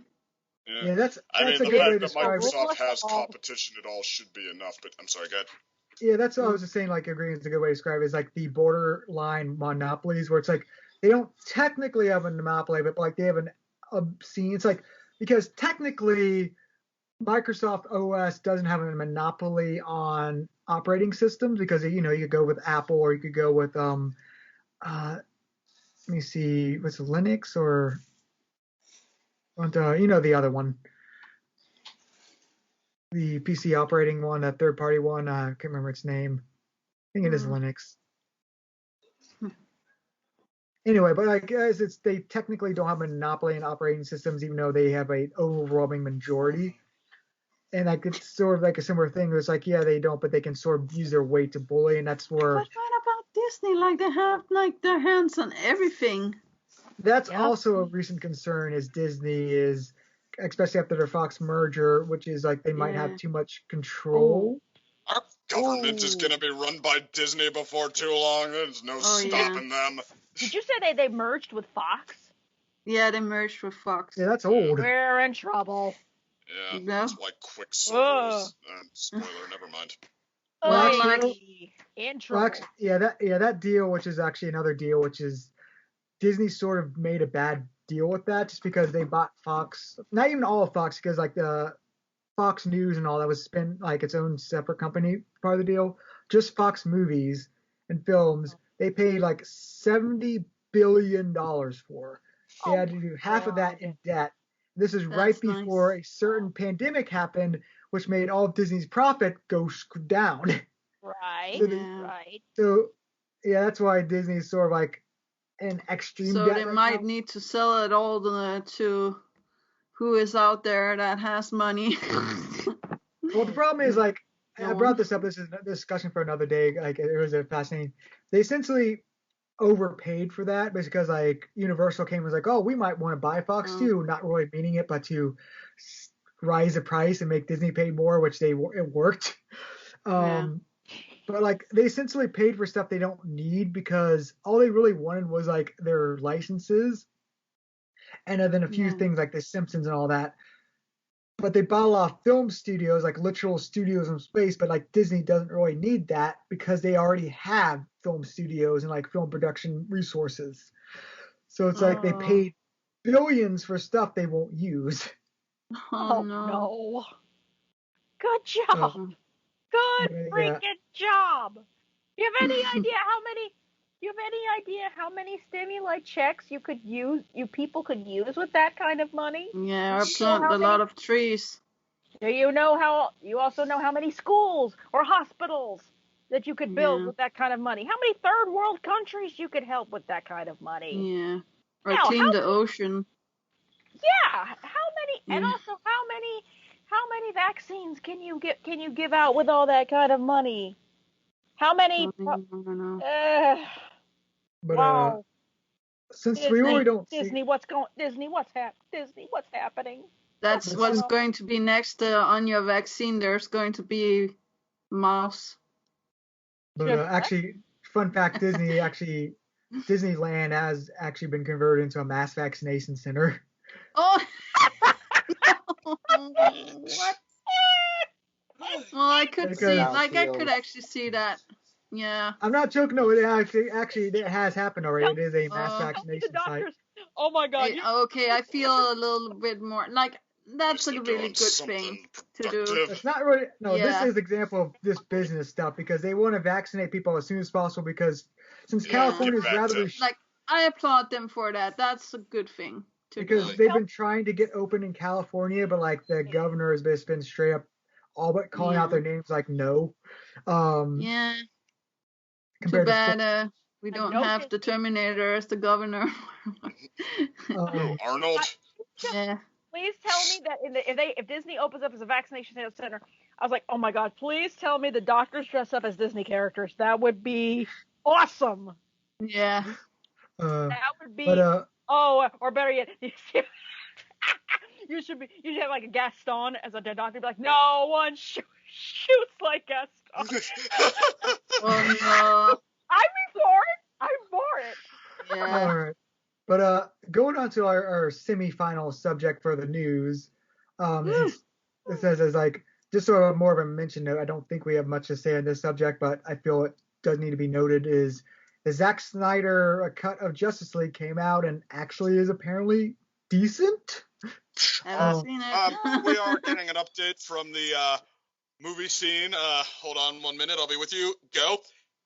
The one with the William Shatner style cover of Hallelujah in the trailer, and whose fans that demanded it are largely edgelords who like to throw tantrums at Rotten Tomatoes, and whose director answered his skeptics by screaming, "I'm an adult," like Andy Samberg. Really? Really? Well, folks, it seems visions really are worth fighting for, even when you suck at fighting. Seriously, this is a joke, right? I was gonna. When you said visions are worth fighting for, I had a vision. I had a vision of vision. Yeah. WandaVision. That was awesome, by the way. I love that show. I was having a hard enough time picking my favorite MCU character. I didn't even know Wanda and Vision would be in the running, as good as they were in their past stuff. But now it just made me think like, oh, I love them. I want them to be happy. Wanda has always been one of my favorites, actually, which is funny. But circling back to Justice League. But I just want to say, I just wanted to bring it up because like I honestly did not expect it to be as positively received as it is. So, yay. I guess people were like actually had a good judgment call here for it, you know, like some changes here and there for the movie, and I mean I don't know how positive would it be for like DC to be like, since we actually have the green light from like people who actually like the Snyder version of things, maybe we should try the Snyder version of like, you know, the Marvel formula. They have the green. Hey DC, they got the green light from people who will give you money. Yeah, that's true. Well, one thing I will say is that like Zack Snyder, maybe he should be grateful things worked out the way they did, because the things that people are praising this for, it's operatic, it has no cap on its ambition, it's sprawling, it's epic, it is 110% the director's vision. It has a 4-hour runtime. He would not, have been able, that's grammatically incorrect, I don't care, not have been able to do that if it had just been a theatrical version of Justice League. It's a 4-hour version, and all 4 hours are what would have been part 1. Like, he would not have been able to do that as a theatrical movie, and all of his movies in the past that had to compromise in that way were not as well received. Maybe this inadvertently showed us the key to a good, quote-unquote, Zack Snyder-style movie. Yeah, we just have to go for Lord of the Rings length. Lord of the Rings length. Does it really need a director's cut, or is there already one out there? I don't know. I haven't seen it yet, but hasn't he cut other movies too? Wait, which movie are you talking about? No, I mean, Jen, which movie did you say needs a director's cut? I thought there was like a director. Somebody was saying there was a director's cut of the Lord of the Rings trilogy or something. I thought there's no director's cut. There is. Oh, there is? Like for example, haven't seen that either. Has anybody read Lord of the Rings with Frodo and Bilbo's evil relative Sackville Baggins, who always likes to steal the good silverware if she can and stuff like that? The director's cut has her played by the old lady from Peter Jackson's old days as a kick-ass B-movie filmmaker, just like these tongue-in-cheek, deliberately hilarious bloodbath movies. He cast the old woman who played the main villain, the evil mom who comes back as a zombie in Dead Alive, cast her as Sackville Baggins in Lord of the Rings. Okay. Oh, that is some awesome loyalty right there. Also, but why not in the original movie then? Then also, and then another thing I know that was added in the director's cut was Peter Jackson was like a background character a background pirate character that got killed on screen. Yeah. But I haven't seen the new cut, but didn't Snyder cut other movies too? Like, Oh, yeah, he's known for doing director's Superman, yeah, cut. knowing for doing that. Criticized as just like this, incoherent whirlwind. Batman v Superman's the one I never got to. Like, I wouldn't not see it, but it was not high enough up on my list to date, at least, to get to yet. But yeah, I know that the director's cut of that like at least let the connective tissue back in, like made room for that. Supposedly it's better. Like, Huh. take that. Yeah, then I know Watchmen was like the big thing he did his director's cut on, which everyone says is actually really better before this. So, Oh, wow. which is also another one was like 4 hours long. So, Yeah. And I'm one of the Man, weird people that likes the original. so I think the only thing I'm taking away from this is that Zack Snyder should be pulled off of movies and pulled onto like television like series. Yes, like that's true. HBO specials, just okay, do whatever the heck you want, as long as you don't flush our entire budget down the toilet. Yeah, make your operatic 4-hour movies and stuff like that. Mm-hmm. I will say, okay, on one hand though, how I feel about this, like Zack Snyder, it seems like he was done dirty. It seems like, okay, if this is what he could have been all along, then it's great that he got the chance to prove it. If the way he was done dirty, like his daughter died, and his the studio's reward for him there, or the studio's appreciation to that was to cut up his movie and make him look like even worse after his failed attempts. Like, okay, I'm happy for him. The people who know him describe him as a really good, deserving person where this is concerned. So, amen. I'm not so sure I like that the fan mob mentality of screw the people who don't agree with us. The audiences love these movies, and by audience we mean only the audience members who specifically agree with us. Burn the tomato meter, start petitions to get it shut down. Screw Marvel, DC. Let's rally people who, anyone who thinks those movies aren't totally immature, even though movies that were dark like ours have been praised as more mature, even some Marvel ones. I'm not so sure I like that being, at this point in time, 110% validated. And as much hot water as Joss Whedon is in, for all intents and purposes, rightly, right now, the fact that the jury is technically still out on that, I'm not so sure I like a mob mentality of, oh, sure, burn the witch, let's all have a great time shoving our middle fingers up his backside. I'm not so sure I like at least that version of quote-unquote justice served. Not so sure I like that being validated. But I was thinking about WandaVision again. It's not good. But yeah, just to go on to, I guess, the final subject, which is, I'm intentionally going to leave it small or say, like, just give your initial thoughts because it's something that we could spend a lot of time on is, okay, what is everyone's thoughts on the G5 design so far? All right. All right. Now we go. They're short thoughts because we actually have to move on to the subject, the main subject. So maybe take one at a time. Okay. I'd like to start off first. Okay, go.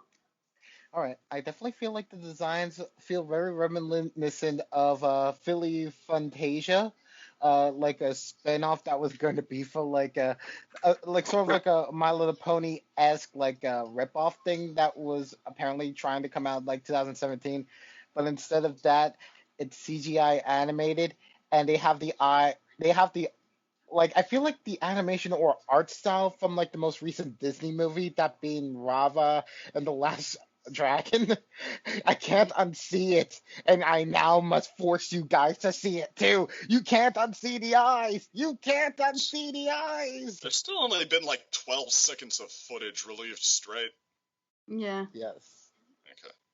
Yeah, so that's really my short thoughts about the designs. Like, I think they're basically like bland. I kind of see like no cutie marks as sort of like being like, ooh, that could be an interesting world building idea for this franchise. So yeah, Jenn, no.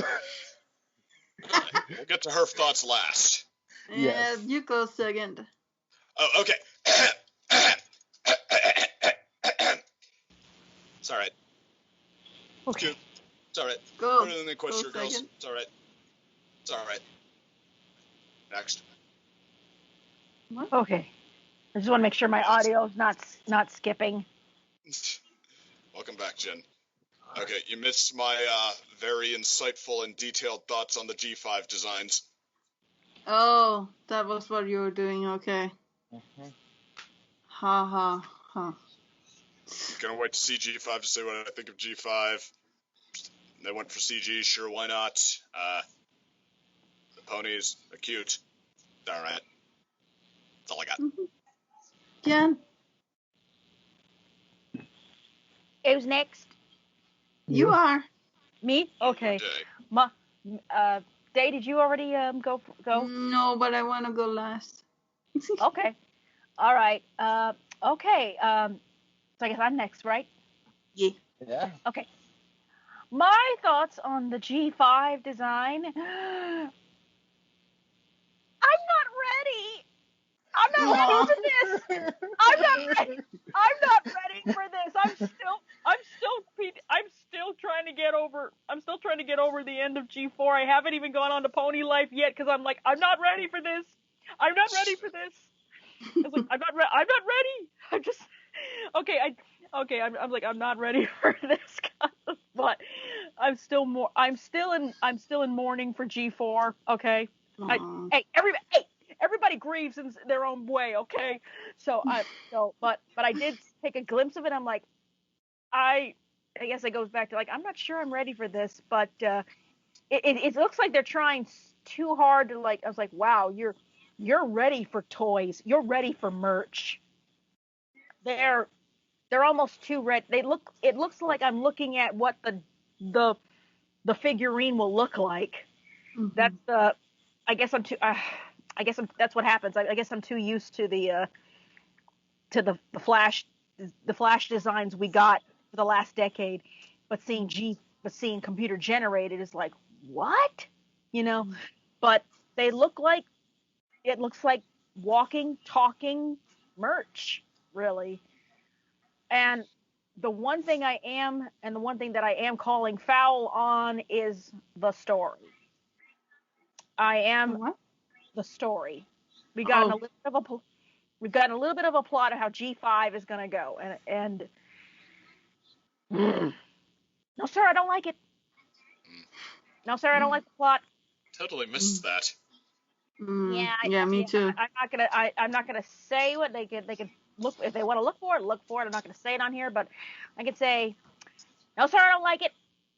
No, sir, I don't like it. But who knows? Maybe it's yeah. That's all I got from there. I mean, I will say, like, the G4 ponies, I mean, it's like instant hook with all of their designs. They're very distinct from each other. A lot of personality comes out of them.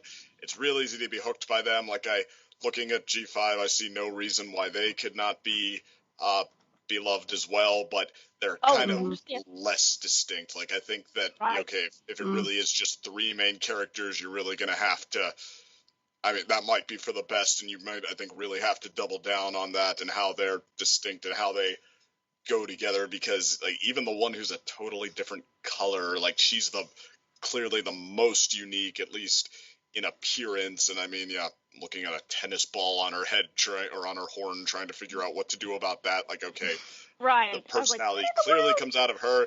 The other two, they're like, even their colors aren't that far apart. I mean, yeah, I feel like, okay, maybe they're brother and sister.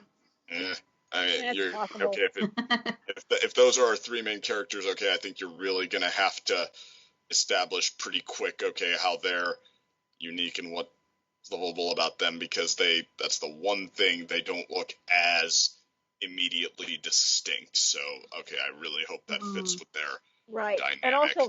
And also I feel like there'd be more. I'm not sure how much work for animators or so of Flash versus CG really is. So I'm wondering like how long would it take for episodes to come out and such. I don't know whether it's the same amount of work or if one requires more work than another. Uh, so it's everything's just up in the air. Or I'm still kind of thinking like, oh, maybe it's a red herring. Maybe it's something to throw the fandom off or something, or whatever fandom is left, or whatever fandom is left afterwards. But it's I know one thing. I do have one theory about it. I'm thinking that Hasbro's thinking, maybe we won't have that side effect of bronies this time. Nah, we will be there. Maybe we won't. Maybe we won't have that side effect of bronies next time or something. Or I don't know if someone's like, well, maybe if remember how good it did. We got that side effect. Like, yeah, but you know what? I've heard that suspicion dropped on them a bunch of times. I think, like, considering how responsive they seem to us, actually to the point where I would argue they maybe smothered it in one too many rules of, like, okay, how to appease the bronies. I mean, I think it's clear by now to them money is money. Well, the thing is, I do want to bring that up with my thoughts is, jumping off that is, I overall like for CGI, I prefer 2D animation for it, but for CGI, it doesn't seem bad. It actually seems to be interesting designs. The one concern I do have is the designs do seem to be skewing towards a younger demographic this time. Oh, yeah. Because the original, like, G4, that seemed to be, I would say, targeting a upper preteen, like a preteen age, like, say, 7 to 10 age sort of group as sort of their sort of central target. So it's family audience, like, sort of thing. Sort of like... Right. So, like, this seems to be, like, 2 or 3 years below that. Which, like, that seems like just because the designs seem to be targeting a more... They want to get more younger kids in this, too, this time. Oh, totally. I think they definitely want to try... I think there's some sort of, like... We want to bring back MLP where it was meant to be in the first place. And that's really young girls. Yeah. But that's where they want to bring it back to where it was supposed to be in the first place. But I'm thinking like but they got to do a completely different way of doing it, because little girls now are different from little girls back in the 70s. 90s. And you have a lot of political correctness to deal with now. So I'm not really sure about that, because, like, younger looking animation, like, I would associate that more with what Peppa Pig. Caillou hasn't been on the air for a while, but I mean, Caillou's kind of actually been taken off the air, actually. Yeah. Okay. Oh, well, dear. There was a revival, whatever. But these, like, I don't know, if anything, I would have guessed that they were going for sort of that Pixar-ish, like, characters' facial expressions are, it's not, like, they're not smothering the characters in, like, color and immediately identifiable personality, but, like, a design where a lot of emotion, like, can come through the face, like what Wally, Carl, like, designs that don't immediately steal the show, but then the personality you can write into them does. I mean, I would have, guessed they were going for something more like that, like that can appease all demographics more easily. Oh, can I reiterate what I just said, because I just realized I paused my recording and I forgot to take it off and I forgot to press play. Okay. So quick 5 seconds, I promise. Okay. New MLP designs. I'm not ready for this. I'm still in mourning for G4. And number 2, not digging the story. Not digging the story at the moment. But unless for some reason, there's only one way you kind of hook me into it. What if, drawing back from G4, like, what if this new world, something happened, Twilight and Twilight's world of we know what happened in G4, and then something happened, everything went to crap afterwards, and now we're dealing with the fallout from it, and now we're rebuilding again. Then they'll be like, that's okay. going to happen, sadly. Then I'll be like, oh, okay, then you didn't just write off G4 for whatever it did. All right. I hope Right. that was more than less. That was 5 seconds. So. All right. Then Day, just to give I you. actually really like the designs. I'm all for them. For a hot minute, I actually thought it was Scootaloo that they revamped, and they are going to make it all about the CMC and like how that was a part of the story. I know now that they don't have anything to do with each other, but I'm just saying the color palette and the way that she looked with that small backpack and stuff like that, I was just like, wow, I wished that I had this when I was younger, when I was a little girl. This is what I have dreamed about when I had ponies, because I had my little ponies to play with, and those ponies looked like this, just like a doll, of course, but like 3D. I don't know, like if you look up like 80s or 90s My Little Pony toys, they're a little bit more like chunky and like look like this. And I'm just like, this is so amazing, and I don't mind it being like more for girls. I don't see it as being a problem, because like the original show was that, the G4 was that, and no matter what happens, we're going to have bronies in this. So yeah, I don't really know what's going on. But what I think is a shame is people doing the cancel the new shows when it's not even started. That I don't understand. In my wildest fantasies, like, it should be okay to make whatever media that you want and put it out there, and when it's not even finished, I don't feel like you have the capability to judge it, or how to say that. When I saw the designs, I really liked the look of it, and I think like when I saw I have only seen that small clip of them with the tennis ball and stuff like that. I think they're cute. Yeah. All right. All those same But, castle fans love being. Yeah, you said move on. Yeah. But, all right. But I guess any other final thought? Because I do want to try to move into the actual topic of the show. Yeah. All right. Okay. All right. And just because we sort of went a little longer discussing our news stories and all that, I'm going to sort of speed up the main topic, because I'm going to simplify it just because I know we could stay on a lot longer on it. Mm-hmm. So the main topic of this show is top animations of 2020. Originally, I was going to nominate 3, like our top 3, and then everyone goes around, and then we go to our main one we suggest. Mm-hmm. I'm just going to jump straight to the main one we suggest, and you can just say 3 honorary mentions or something like that with that, just to sort of simplify things slightly. Wait, what? Okay. Wait, what you just said? And We're please jumping no straight to spoilers for the movies Is it the shows and actually, movies or what?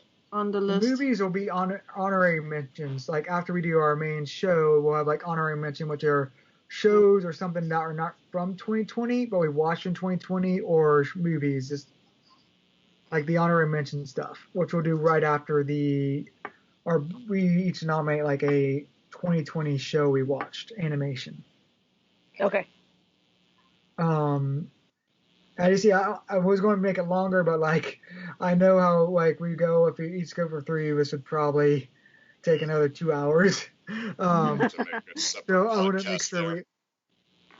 So yeah, I just want to try slightly truncate it more, but we can still mention our top 3 in there. We're just sort of combining with our top recommendation. So who wants to go first?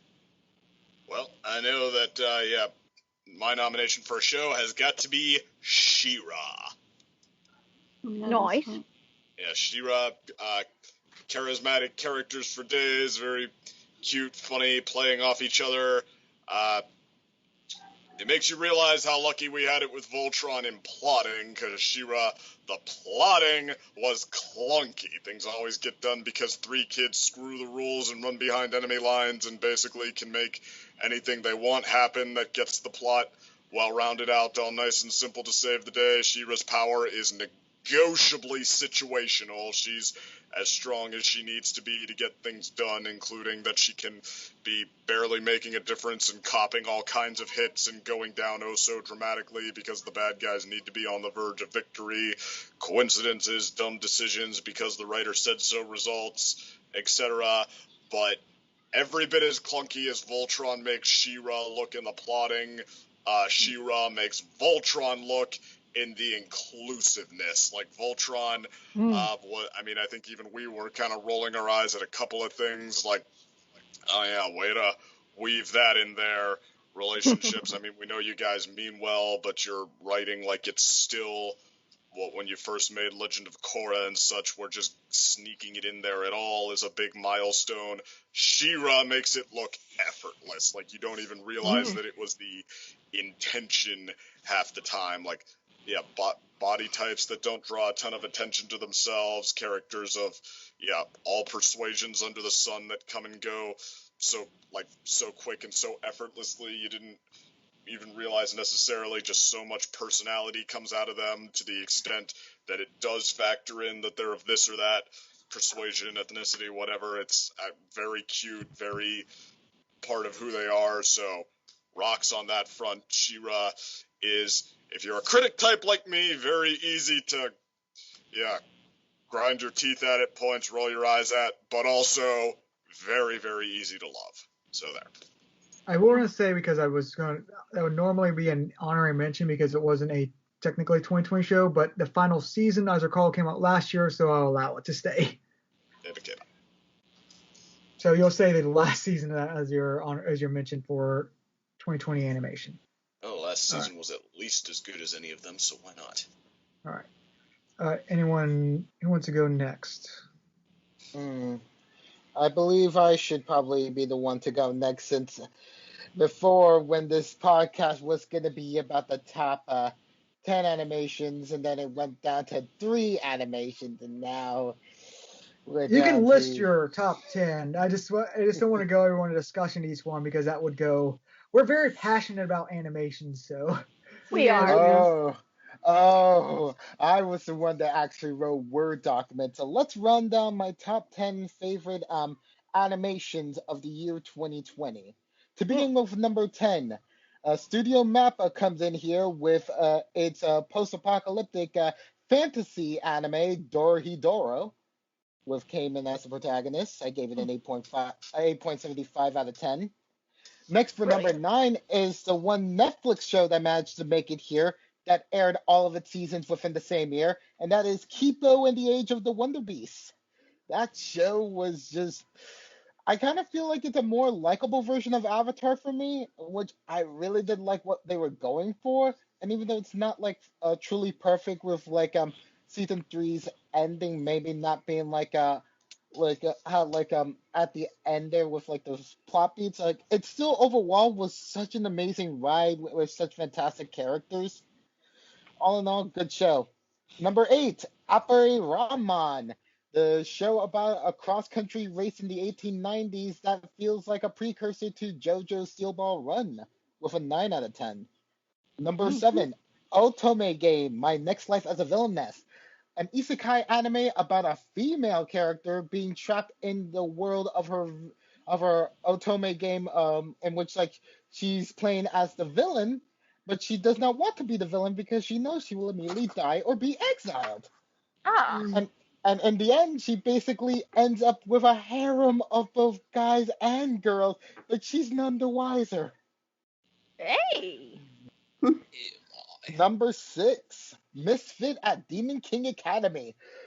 We heard about One Punch Mans. We heard about the Mob Psychos. But now, let's hear it for the man, Lord Anos Voldigold. This man here is the reincarnation of the Demon King from 2,000 years ago, and he is a man who has slain it with possibly, even with like a little bit of percentage of his power reincarnated into him, he's still able to do amazing stuff such as reviving someone that he immediately kills with a heartbeat, going ahead to draw and topple over castles with just his brute strength alone, being able to move around and stop time. And Ooh. that is only the first 4 episodes of his broken abilities. This man is so charismatic. People are debating whether or not it's supposed to be a comedy or it's actually taking everything seriously. You decide. That one goes to get to 9 out of 10. Number Ah. 5, ReZero Season 2 Part 1 gets a 9.25 out of 10.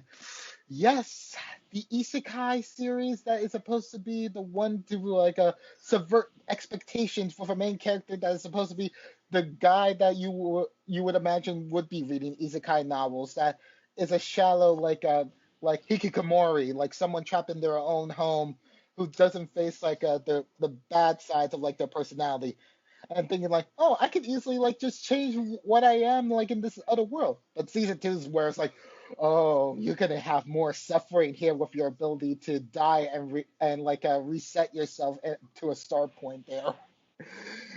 All in all, like ReZero season 2, overall has been even more amazing than the second half. But for like the first half, it only gets the number 5 spot here. Number 4, a Netflix anime in the form of Agretzko season 3. This one is the first one to get a 10 out of 10. And I gotta say here, I never expected Agretzko to cross over with idol culture here. And it's just, oh man, I just fell in love with like the music, the drama here, even like some of the societal issues that you can come across with becoming a more public figure. All in all, Agretzko really hits it out of the park here with my man Hida getting some pet talk from Tadano. I mean, seriously, it's the two best four to helping each other out to like try to romance like the main protagonist. So no arguments here. Now for number 3, it's the controversial hit that people fell in love with and people have made like accusations against because of like the gravity of the situation. I can't believe it's not hentai. It's interspecies reviewers with another 10 out of 10. This intrepid group of travelers going in reviewing brothels of many different fantasy creatures and seeing what are the benefits like going in and having a one night stand with them. And seeing what are the benefits and what are the defects of like dealing with such species and such. All in all, Indeed, good I hearty can't believe that's not hentai. fun. It is a little bit. Yeah, so all in all, that's really great. Number 2, is the newest shonen hotness, that being Jujutsu Kaisen, which receives a 10 out of 10 for its first half that aired in the fall. I really do appreciate like a new shonen anime that harkens back to one of the original top 3, that being Bleach in this case, in which we're dealing with like exorcists trying to dispel curses, which are the main enemies here, and our main boy Itadori is basically trying to deal with like the biggest bad of curses of all, in which he had to eat in order to save his close school friend from being devoured by curses, essentially. And we have amazing characters such as Gojo, who is the Kakashi representative here, with his brilliant, amazing abilities of infinity, which the villains constantly have to make plans to subvert him being in the picture, which is amazing. And also like a nice showing of like a main character group, including like probably one of the better female representatives in the shonen archetype, actually. So yeah, if you don't want to have a Sakura here, check out Jujutsu Kaisen for their representative in this one. And last but not least, my favorite animation of 2020, the one I actually went back to and rewatched 5 times actually via dubs, subs, and reaction series, is Bow Fury. I don't want to get hurt, so I'll max out all my defense.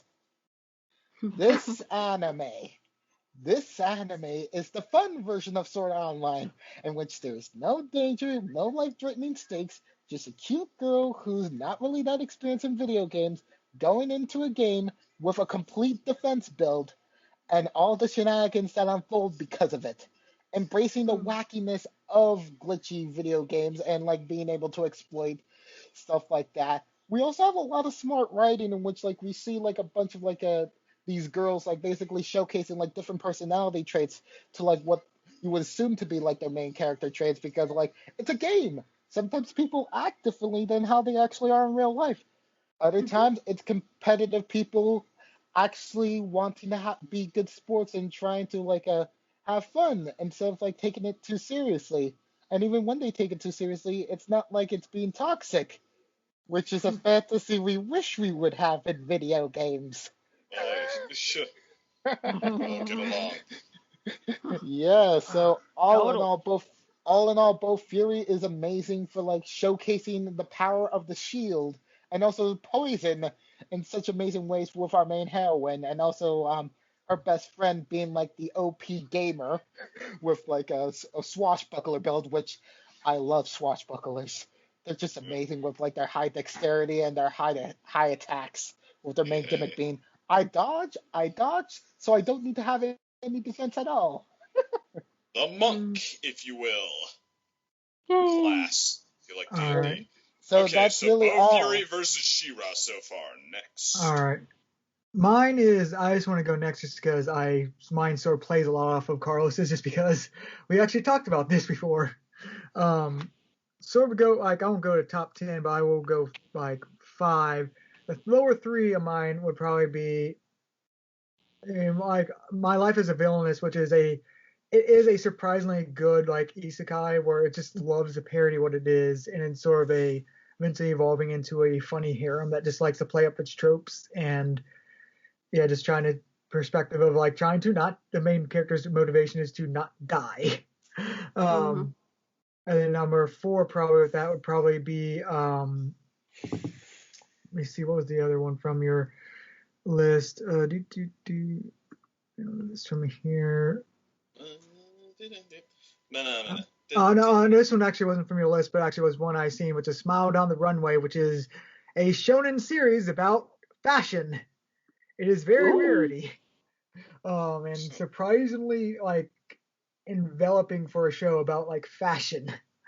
And then probably right up after that is probably Bo Fury, which is a good parody of isekai, which is also in general just a good heartwarming series because it isn't trying to be dramatic like Sword Art Online. It is just like, hey, we're having some fun in this video game online. And it's like, oh, it's very just relaxed, which is actually very nice, especially in 2020. Yeah, it's But probably like a going perfect time. into my top 2, which are probably the 2. My number 2, which is a series that has a sort of flawed, rushed ending, but I absolutely still love, especially its character designs and all that, is Brand New Animal on Netflix. Like that was a phenomenally good show from Trigger. And actually probably had one of my favorite all-time favorite slice of life episodes in between it with the baseball episode. But the series where it's basically let's just have a continuing and like Japan's recent fascination with furry themed characters. Japan has Oh, gone yeah. over to the fur side. Yay. Yeah, it was just a very nice action show. I really love the main protagonist. How she has a very fun personality, also voiced by the same voice actress of Lucy from Fairy Tail. Doesn't help, but yeah, it's just a nice, fun series. Like the ending gets rushed, but it's not as crazy as like some Trigger anime endings get. It's just like maybe should have been 2 or 3 episodes longer, which is bad. But in terms of like bad anime endings, is like on the very least end of that. But overall, my favorite anime, which I would argue for favorite anime of 2020, is the anime which I feel sort of defined in. I won't say 2020 went downhill after this, but it sort of did. Is I would say Interspecies Reviewer is my favorite animation of 2020. It was a really revolutionary show that just said, you know what? Let's go all in. Like you want to like teasing, like oh, it's teasing like fan service. No, we're going full in. And it's like oh, they have the literal balls for this. It's just like I really appreciate it, but like what's really surprising is not just that it's a very sexualized show, but it's actually a very progressive show in the same way, and also just a damn good comedy. It has some of the best world building I've seen in an anime in like ages in terms of comedy. Is like some of the best sexualized humor. It is one of the I'd argue like my favorite comedy anime in like a decade. Like it really pushes the genre forward, and like it knows exactly what it is. Its opening like song is a direct reference to freaking the YMCA. yeah, like the Village People. It is directly referencing that. Like its tones are arguably like referencing like YMCA and also like the Village People songs. Like is undeniable. Like that's what they're going for, and it's like which defines the show. Like it knows it's not a series. It's a fun, loving series. Like just like to poke fun at like sexual humor and like just sort of like be open about that, which I appreciate so much. And it because I hate sort of a lot of fan service in anime just because it's sort of like, oh, here's some fan service. Like that's like, oh, look at this panty shots. Like it's like, okay, but you're not really. This ain't a hentai. You're just distracting from the story. But here, this integrated into the story and shows it just. It's like no, we're just going full frontal and this like just directly. We're not going to hide things. We're going to poke fun at it. We're going to embrace that. And like that worked in stories like, oh, this is actually genre defining. And then it got banned by Funimation for being too pushy. Yep. Come on, an inevitable push towards this show. I guess like my best way to say is like I like the show so much, which I'm just posting this again in the chat. Is like I brought a show. Let me see, because I actually like got a shirt for. Let me see, is it posting in the chat or not? Like, didn't you get it from like Anime America? Yeah, Anime America now it's uploading up. But yeah, I got the shirt then, but she had to get it reprinted because they messed up the first time. Like we're like this is like I got the shirt because I love this series so much. It was just a fun like lighthearted series that sort of pushed forward as genre. Like, and also like sort of going back to like a current hot, not really in a good hot, but just sort of like very topical show is like Rito of a Healer, which is a very controversial show for very obvious reasons. I like appreciate that show because that show shows why Interspecies was so special because of how well written it was, well animated it was, and just like having such lovable main characters. And also like going off of like out the show out it knowed what it was like. It has a very Link looking like character that's called Zelda. It's called Zell. Like this show like is very much on the nose. It knows what it is. It is a very comedic, fun-loving show, which again very appreciated in 2020. And I won't say Funimation sort of may have kicked off to how bad 2020 is, but let's just say the pandemic craziness sort of happened after it was canceled. So coincidence? Funimation!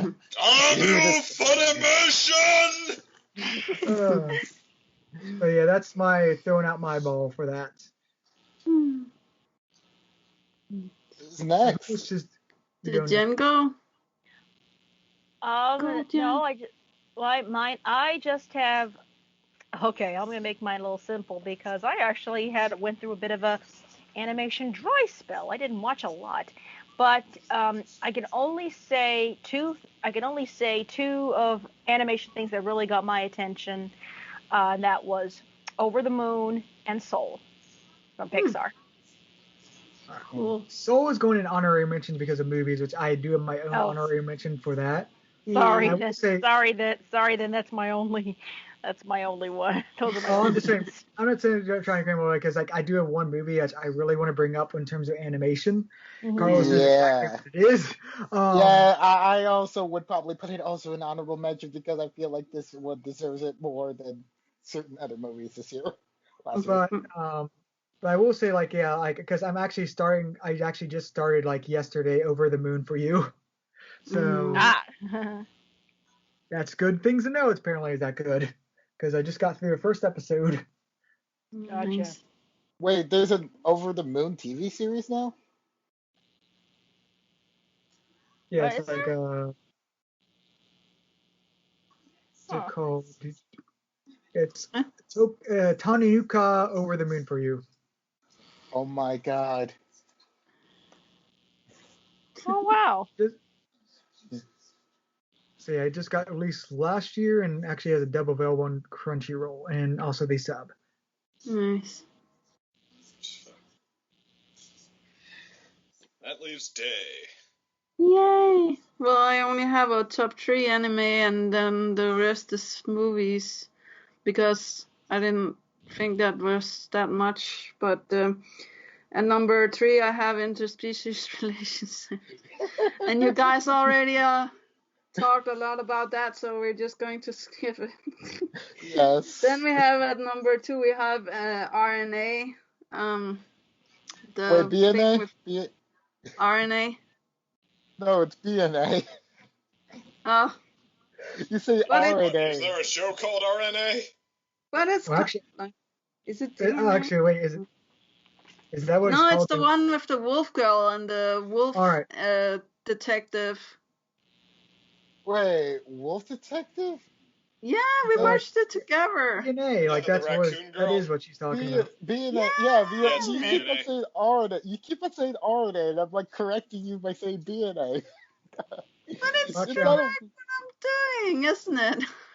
Well, actually, I didn't know if it was like. Well, I honestly didn't know if it was like RNA is like it's translated in Dutch.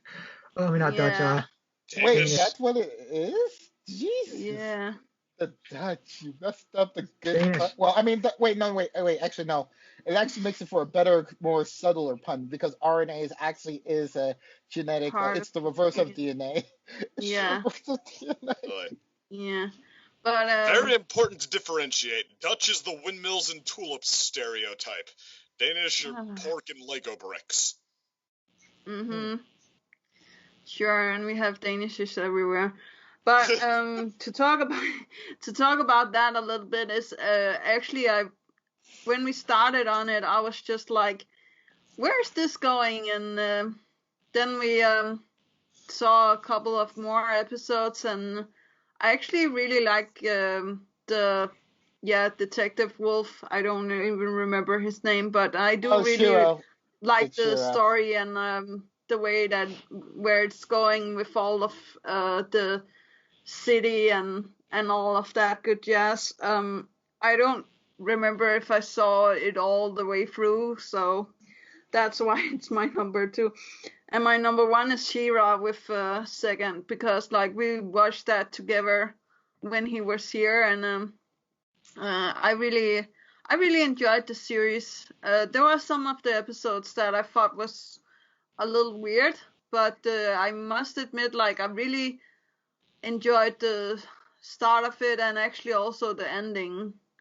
I think like there was just a handful of episodes that wasn't, my cup of tea, but that's the way it is with every anime. I feel like that is out there. So, yeah. Okay. This is actually going to be really interesting. We have 3 contenders for the top animation here Yeah. that we clearly laid out now. So, are we going to do this by majority vote now? Well, this was really more of a just a debating what we just sort of bringing merit. There really wasn't going to be a vote for Overall. But I Yeah. think like the ones that got most votes was interspecies relationships and She-Ra. And also BNA. And also BNA actually Oh got yeah, and votes. DNA. Sorry for calling it RNA. You say BNA BNA. It's showed up. BNA. BNA and interspecies relationships showed up the most, but BNA did not place as high overall as interspecies or She-Ra for that matter. Oh, okay. All So right, that's our number 3rd, I think. So I guess it's Third interspecies, then She-Ra, then BNA. Yay! Yeah. There you so- go. Move on to Yeah. honorable mentions. Yeah, because I just want because it's sort of weird, like compare movies against like shows, Mhm. That's why I sort of separated because there are some good like. All right, does anyone want to go first? Because with the Uh, honorable mentions. I mean, quick question: do you want to be the one to introduce the movie topic? Since you obviously know we probably would have the same one, Derek. Yeah. Um. I I don't. think everybody wants to say the Wolf Walkers, Yeah. You had but to I spoil haven't seen it yet, so no spoilers, please. It's only on Apple TV. Mm. Oh, Only I the mean, one that I'd never get, and I'm not like, tempted to. no. I literally like on my phone have like a little app up which I keep refreshing every couple of weeks just to see if there's a Blu-ray release yet of that because I want that on Blu-ray. I seen it in theaters. It is like I don't care. This is my podcast. It is fucking amazing. Okay, like Oh, very. Oh, Wolf Walkers is sort of like that we're on Irish camera. I'd film. raise a glass to you. Well, It is there a goes the PG raging. it is I was like, I don't care. legitimately. Like this is my podcast. I will say like that. like we ever That had show, that. yeah, Yes, show that passion. I mean, yeah, we because have that, interspecies Yeah. reviewers for number one. We Yeah, that's lost the true. right to PGs. Yeah, yeah. We lost There the we right go. to PGs. but I, yeah, But I yeah. saw the only movie I've seen from those guys is Secret of the Kells, I which haven't and watched that either, so rating no wise, spoilers. pretty much all of their movies get better from there. But I mean, I will say, Secret of the Kells, it didn't make me want to rush out and see all their other ones, although the reactions to their other ones kind of did. But Secret of the Kells is a very uncompromising movie, at relatively light until it's not. But yeah, it's like as far as a full circle sort of emotional arc, like um it doesn't care uh if it Mm. comes full circle in a way that it didn't care if it came full circle in a way that was a little bit of a bummer that didn't provide all the catharsis in the world. It just like it was about what it wanted to be about. And so Mm. all of these descriptors, does that sound like Wolfwalkers in any way? Oh, um, I just want to say because I was talking with Carlos because we've talked about Wolfwalkers a lot. Mm. One thing we brought up is like the one thing like I love that studio, but like there's some of the earlier films, especially Secret of Kells and the I guess the second one, So yeah. The Song of the Sea is less so, but like Secret Coast, it is a very artistic focused film where it's like not a very linear traditional story. So I do understand what you're saying. Wolfwalkers is more like a Disney, like a golden age Disney story. It's much more straightforward.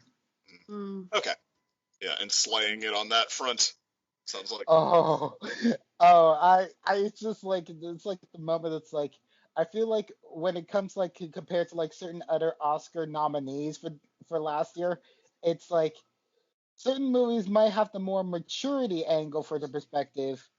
Wolfwalker certainly has more of the familiar bonding connections for its film. Mm. It's That sounds nice. yes. But we watched the Farmageddon, and then we watched the one with the family again. I always forget Lola what it's bees. called. You know, we Little tried to bees. brush up. So, but okay, you know, I know with you, and you do have validation for listing it as a 2020 movie. Yours is neither of those. Yeah, and it was Claws. Well, I said this is the honorable mention where we can also put in things Yeah. that weren't released in I 2020, but we watched in freaking 2020. I just think like that's so good. Like the ending of that is just, yeah, it made me cry. Like it's amazing. I know like it started out really crazy, and the story is a little like where you're like, what is going on? But the background story about like Santa Claus and like how stuff is going to become stuff, or how to say that again without spoiling anything. I just, it resonates also to me because like a certain part of the movie contains something that resonates a lot to me, and I just, yeah, thought it was amazing and beautiful. So yeah. It starts Yeah. out Emperor's New Groove with a very cynical, we know how human nature works sort of an edge, and then graduates into a very slow burn, heart-filled, we know how human nature works, but on the positive side sort of an edge, like all that is redeemable and all that. Yeah, and the animation is just so clean and like beautiful. Like there's a scene in the snow, again without giving any spoilers, but where the snow like flies or swishes over the ground, and it's just like so detailed. Yeah, I would just want to say, because I actually didn't see this in 2019 when it was first released, so I put it on hold because it was after. Definitely watch it. No, because I had a theatrical run in 2020, which is why I would I put it on hold. Yeah, I put it on hold when it was first released in 2019 just because I missed it, and I was like, oh, might as well wait to Christmas. Well, I waited to Christmas in 2020, so I did see that in that movie in that year too. I have to say, yeah, it was it is a shockingly like good movie. Like, yeah, so it was, Klaus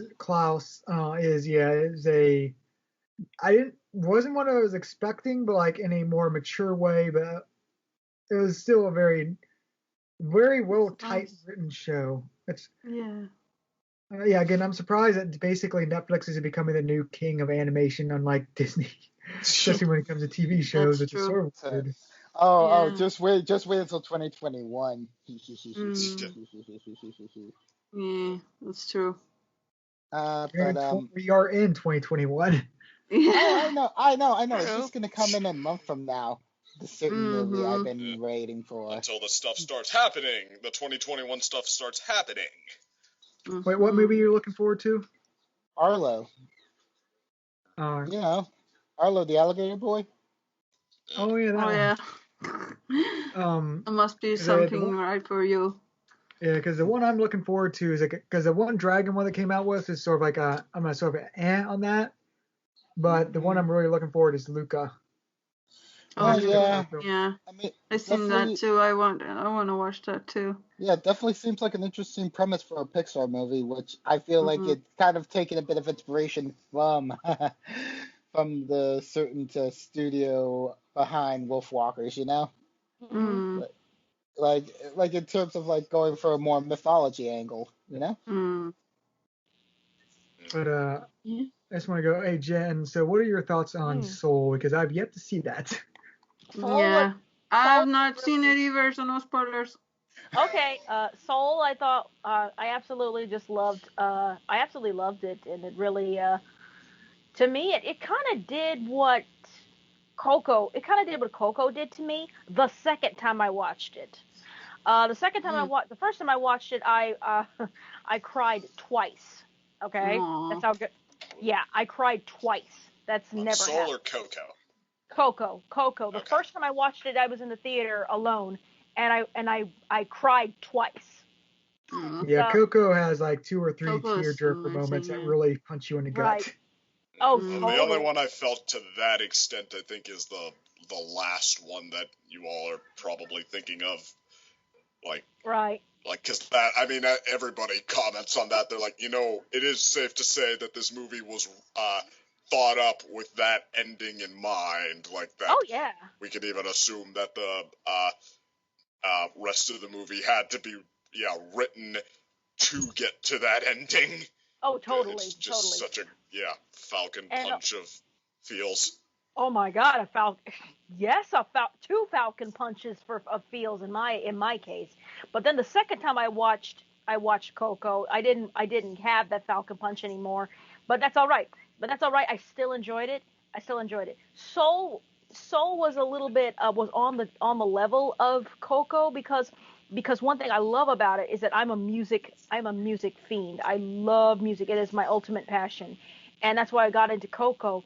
But also, and then that's why I got into Coco. But also, Soul is a whole different kind of music genre. With Coco, it's the Mexican like mariachi kind of music, and guitar work and everything has always been fascinating to me, especially with the mariachis and everything, because they are, to me, they're like real masters about finger picking and such. And with soul, it's a whole totally different thing. It's jazz, and that's another thing I absolutely love. And I love the character design of it. I loved it that there were people of color in it, of course. That's what gets me. And just the whole premise and the whole thing, this is what they have in common. They're music based, and they kind of get to the idea of, like, what is a soul really, you know? But also the things that you love and about things that you love in life, and really to do the things you love in life and care about the people around you. They really had like uplifting messages and such like that. And again, I loved it that Soul had, people of color for a main character in it, which I thought was great. There were some good laugh out moments and such, and things that got a giggle. I just like the whole premise of Soul. I just like the whole premise of Soul. And same with Over the Moon. I never seen another kind of of Asian descent. I haven't seen that in that kind of CG world. Well, then again, okay, Big Hero 6 you could count, but wait. What Over the Moon are you talking about? Over the Moon, it was the one. I think it was Pixar, but I'm not sure, or DreamWorks. No. I think it was Netflix. Over the Moon. Okay. I was thinking of the one where the girl. It's the one where the girl builds a rocket. It builds a rocket to the moon. Yeah. I was thinking of a different one when I mentioned it earlier.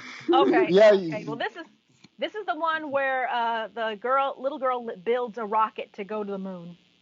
Oh, like Wallace and Gromit. Something like that. But it was to find a princess out of like I believe it's I don't know which Asian tale it is, but it's to find a certain princess that is living on the moon. And I thought it was really fun. I thought it was. You're going really, to find really Star. Yeah, that's it. I thought it was really fun. I absolutely just love the colors and the rich colors and the animation they had with it. But yeah, that's pretty much my 2 cents on everything. On the 2 that I actually got to freaking watch. Okay. Well, I guess my honorable mentions, if I had to pick an honorable mention show, I know I didn't do top ones, but I did see, season 5 of Food Wars in 2020, which was definitely the least of the seasons. It's like where these chefs with like this very over-the-top edge just kind of pushed full-on into caricatures, like almost, like antagonists that would be at home in that game Punch-Out if it were food-themed. Like they have a character who stirs meringue with a chainsaw, which, okay. But Food Wars is amazing. Was that it became how good the good guys actually were. It became very clear that it was the 2 main characters were the best, and everybody else who had once been like significant rivals to them, whoever, like, they would win when the show wanted them to be on screen, when it wanted them to continue on to the next round. That was what determined that. Okay, so clunkier, weaker, and also in the way that anime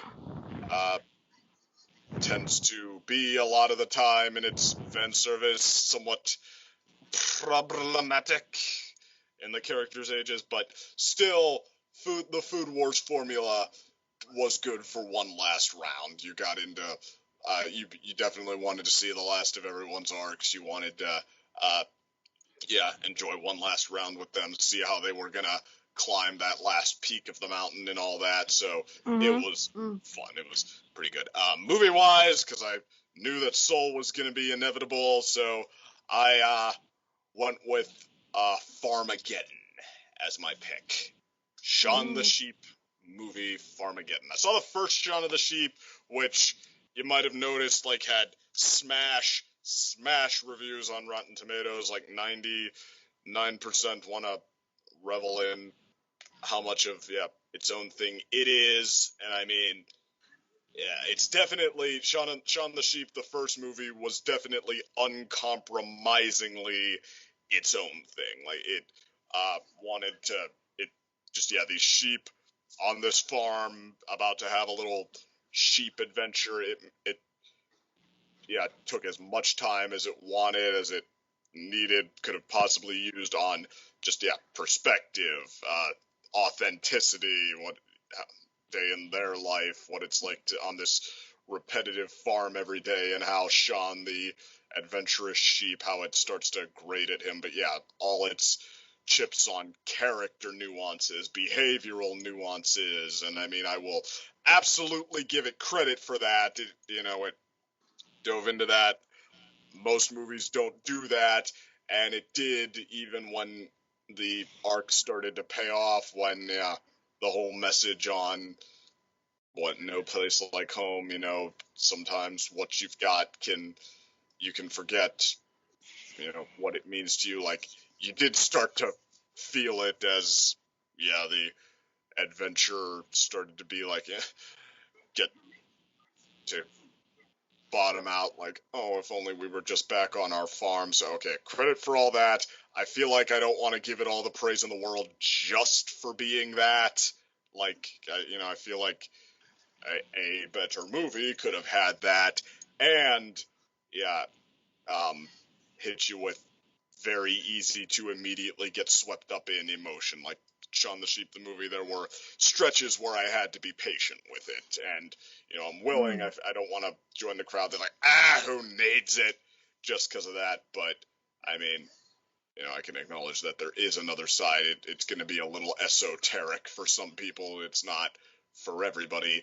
Shaun the Sheep Farmageddon, I didn't have to be quite so patient with it. I felt like it was much easier to stay on its wavelength. It was it went for something a little more out there. It was very cute. It was still very relatable, and it still had lots of that, authenticity. Everybody's quirks, everybody's like what's fun, but also what they're thinking and feeling, with no dialogue whatsoever. If I forgot to mention that, it had a lot of that, but I can recognize that did end up making Farmageddon kind of a compromise. Like, I could see people saying that it didn't have quite so much authenticity, quite so much artistic depth as the first one, which you can't gather from Farmageddon, by the way. What's different this time is that there's an alien running around who's a ton of fun, by the way. So, but all the same, especially for animated movies in 2020, I know Soul came out and crushed it at the end, and then we still had Claws as a holdover at the beginning. But past that, I feel like, especially in 2020, Farmageddon for the early middle stretch was probably the one to note. That there was a lot that was very cute about it, very sweet, and especially after that first one, you realize that you really do kind of get to know these characters and appreciate where they're coming from. Like the dog, who's the keep watch and often rain on the parade, but at the same time is just trying to take care of is trying to do the right thing and make sure things stay in line. And actually, much like the first one had its maybe I should have been grateful sort of moment, that like Farmageddon also has its maybe I should have listened sort of moment. And it is a quiet, gentle, sad little moment. So okay, I give it Shaun the Sheep. Not maybe like I don't think it's going to be number one on anyone's favorite animation list, but one to note. That's really nice, yeah. I will agree with that. It was fun. Yay! So there's that. I guess we need to start wrapping up. Any other final things before we send off? So, I mean, like right now, for like like other things, like maybe I could say something random, like about No, I just something mean like recent. honorary mention stuff before we go to sign off. All right. So like I mean, like for me, for like my honorary mentions, I would definitely have to say like you guys weren't a part of like the anime list, but I still have to give credit to Akudama Drive from the fall season. Like you were a really great cyberpunk aesthetic anime with like simplistic characters, including a very dynamic main character who started from nothing but became the lie that she was telling to everyone else in the end. It's just amazing. Then also for like shows that were like long running like toy commercials, you know, like the one to beat everyone else would actually be the how should I say this, the seventh series for Yu-Gi-Oh, being Yu-Gi-Oh! Sevens, getting that an Wow. 8 out of 10. Okay. It's basically, it feels like a Yu-Gi-Oh series in which it feels like the early game Zexal, but combine that with aspects of Bushiroad's Future Card Buddy Fights anime, like when it comes to like its high points, with a strong emphasis on continuity, and all the one-off characters you see, they're not one-off characters, despite how they act. Legitimately, everyone is fair game for possible emotional development. Everyone. Wow, that's nice. Even after going beyond 2020, some characters get the spotlight and still get the spotlight, even more episodes about them, and it's just like, Yu-Gi-Oh! Sevens, you are actually quality. And I love all your rival characters, including the fact we get our first female antagonist. An actual female antagonist for Yu-Gi-Oh! And it's coming from like a good place because she's basically comes from like the school of Applejack's reasoning for like tradition and such, like going up against the modernity that is the main character is like attempting to like revamp the Yu-Gi-Oh card game with like his own format. Oh, Like, yeah, we can all be equally complexly evil. Yeah. including But you need the Applejack. evil shoes and the evil hat and the evil mustache. Oh, but like, and also like technically All along. and technically the main antagonist right now, they're currently being controlled by one of the interesting female characters, that being Mimi. And she's a very odd case of like, this is the first case of Yu-Gi-Oh having a lolly character who's actually 37 years old and is a mother to a child, a single mother, mind you. And Wow. she is legitimately like one of the best characters of the show for me, nonstop.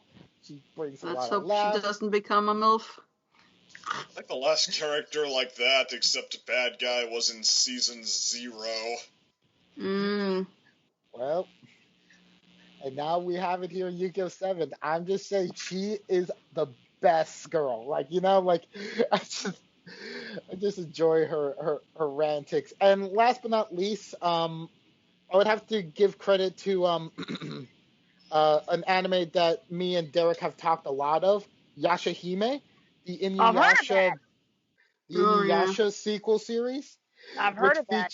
which features like I just want to mention, like, yeah, just for reference at time of recording, yeah, its finale air quotes happened yesterday, and pretty much as everyone suspected, yeah, this is getting a part 2. Aw, that's nice. So- people have suspected that it was probably getting another season, just like how the pacing was going out, like by episode 12 or 15ish. Like, okay, we're not resolving everything by episode 24, so there's probably going to be another season, and behold, there is. We just don't know when it's going to be released, because it's like, yes, it's in production. Yay. But hey, at the very least, we actually had a good Boruto spin-off from an original anime. That is something that we should wish that Boruto was. And I hear people saying that, but I'm not gonna bother watching it. So yeah, aside from that, Attack on Titan, the final season, aired 4 episodes in December, so it technically counts for an honorable mention. Actually, I would say for my honorable mentions, yeah, also I got caught up with Attack on Titan because I know it's final season, so I went through seasons 2 and 3. So yeah, depending on how the final episodes go, this might be one of the great animes alongside like Evangelion and Cowboy Bebop. Mm-hmm. Agreed. Oh, no, Agreed. not just that. We're talking about possibly like the best seinen adaptation, since Berserk has been unfortunate with its anime adaptations, even though it probably has a Oh, better dear. story. But Attack on Titan is just, oh God, main character, you no longer can connect with them, and it's amazing. It's legitimately like we're being held hostage by him at this point. Mm-hmm. What's gonna happen next? You don't know. No one knows. One of the initial antagonists is like a sympathetic like anti-hero now. Everything we know is wrong. War is gone. War is Yep. horrible. Both sides are at fault. It doesn't matter who started it first. War is the main vice of everything. Mm-hmm. So yeah, Attack on Titan just Mm. gives you all those feels. So yeah, I hope you guys enjoyed all of that. It All is right. Well, a ride. It is a ride, let me tell you. Oh, yeah. Yeah, I was gonna say that sort of took away my other suggestion was because I was going to bring that up. Because like, yeah, I got caught up on Attack on Titans. Yeah. right. Yay. Well, I guess with that said, see y'all in the next few weeks for episode 1 of this, where we start the Bye-bye, podcast. all. Ciao. Yep. Have a great one. And eventually, care. when this podcast gets some viewers, we'll actually answer some questions in the sections too. But Yeah. Awesome. Yay. to be All established. right, so see ya. That sounds That's nice. questions. Bye-bye. Take care. Bye Bye. bye.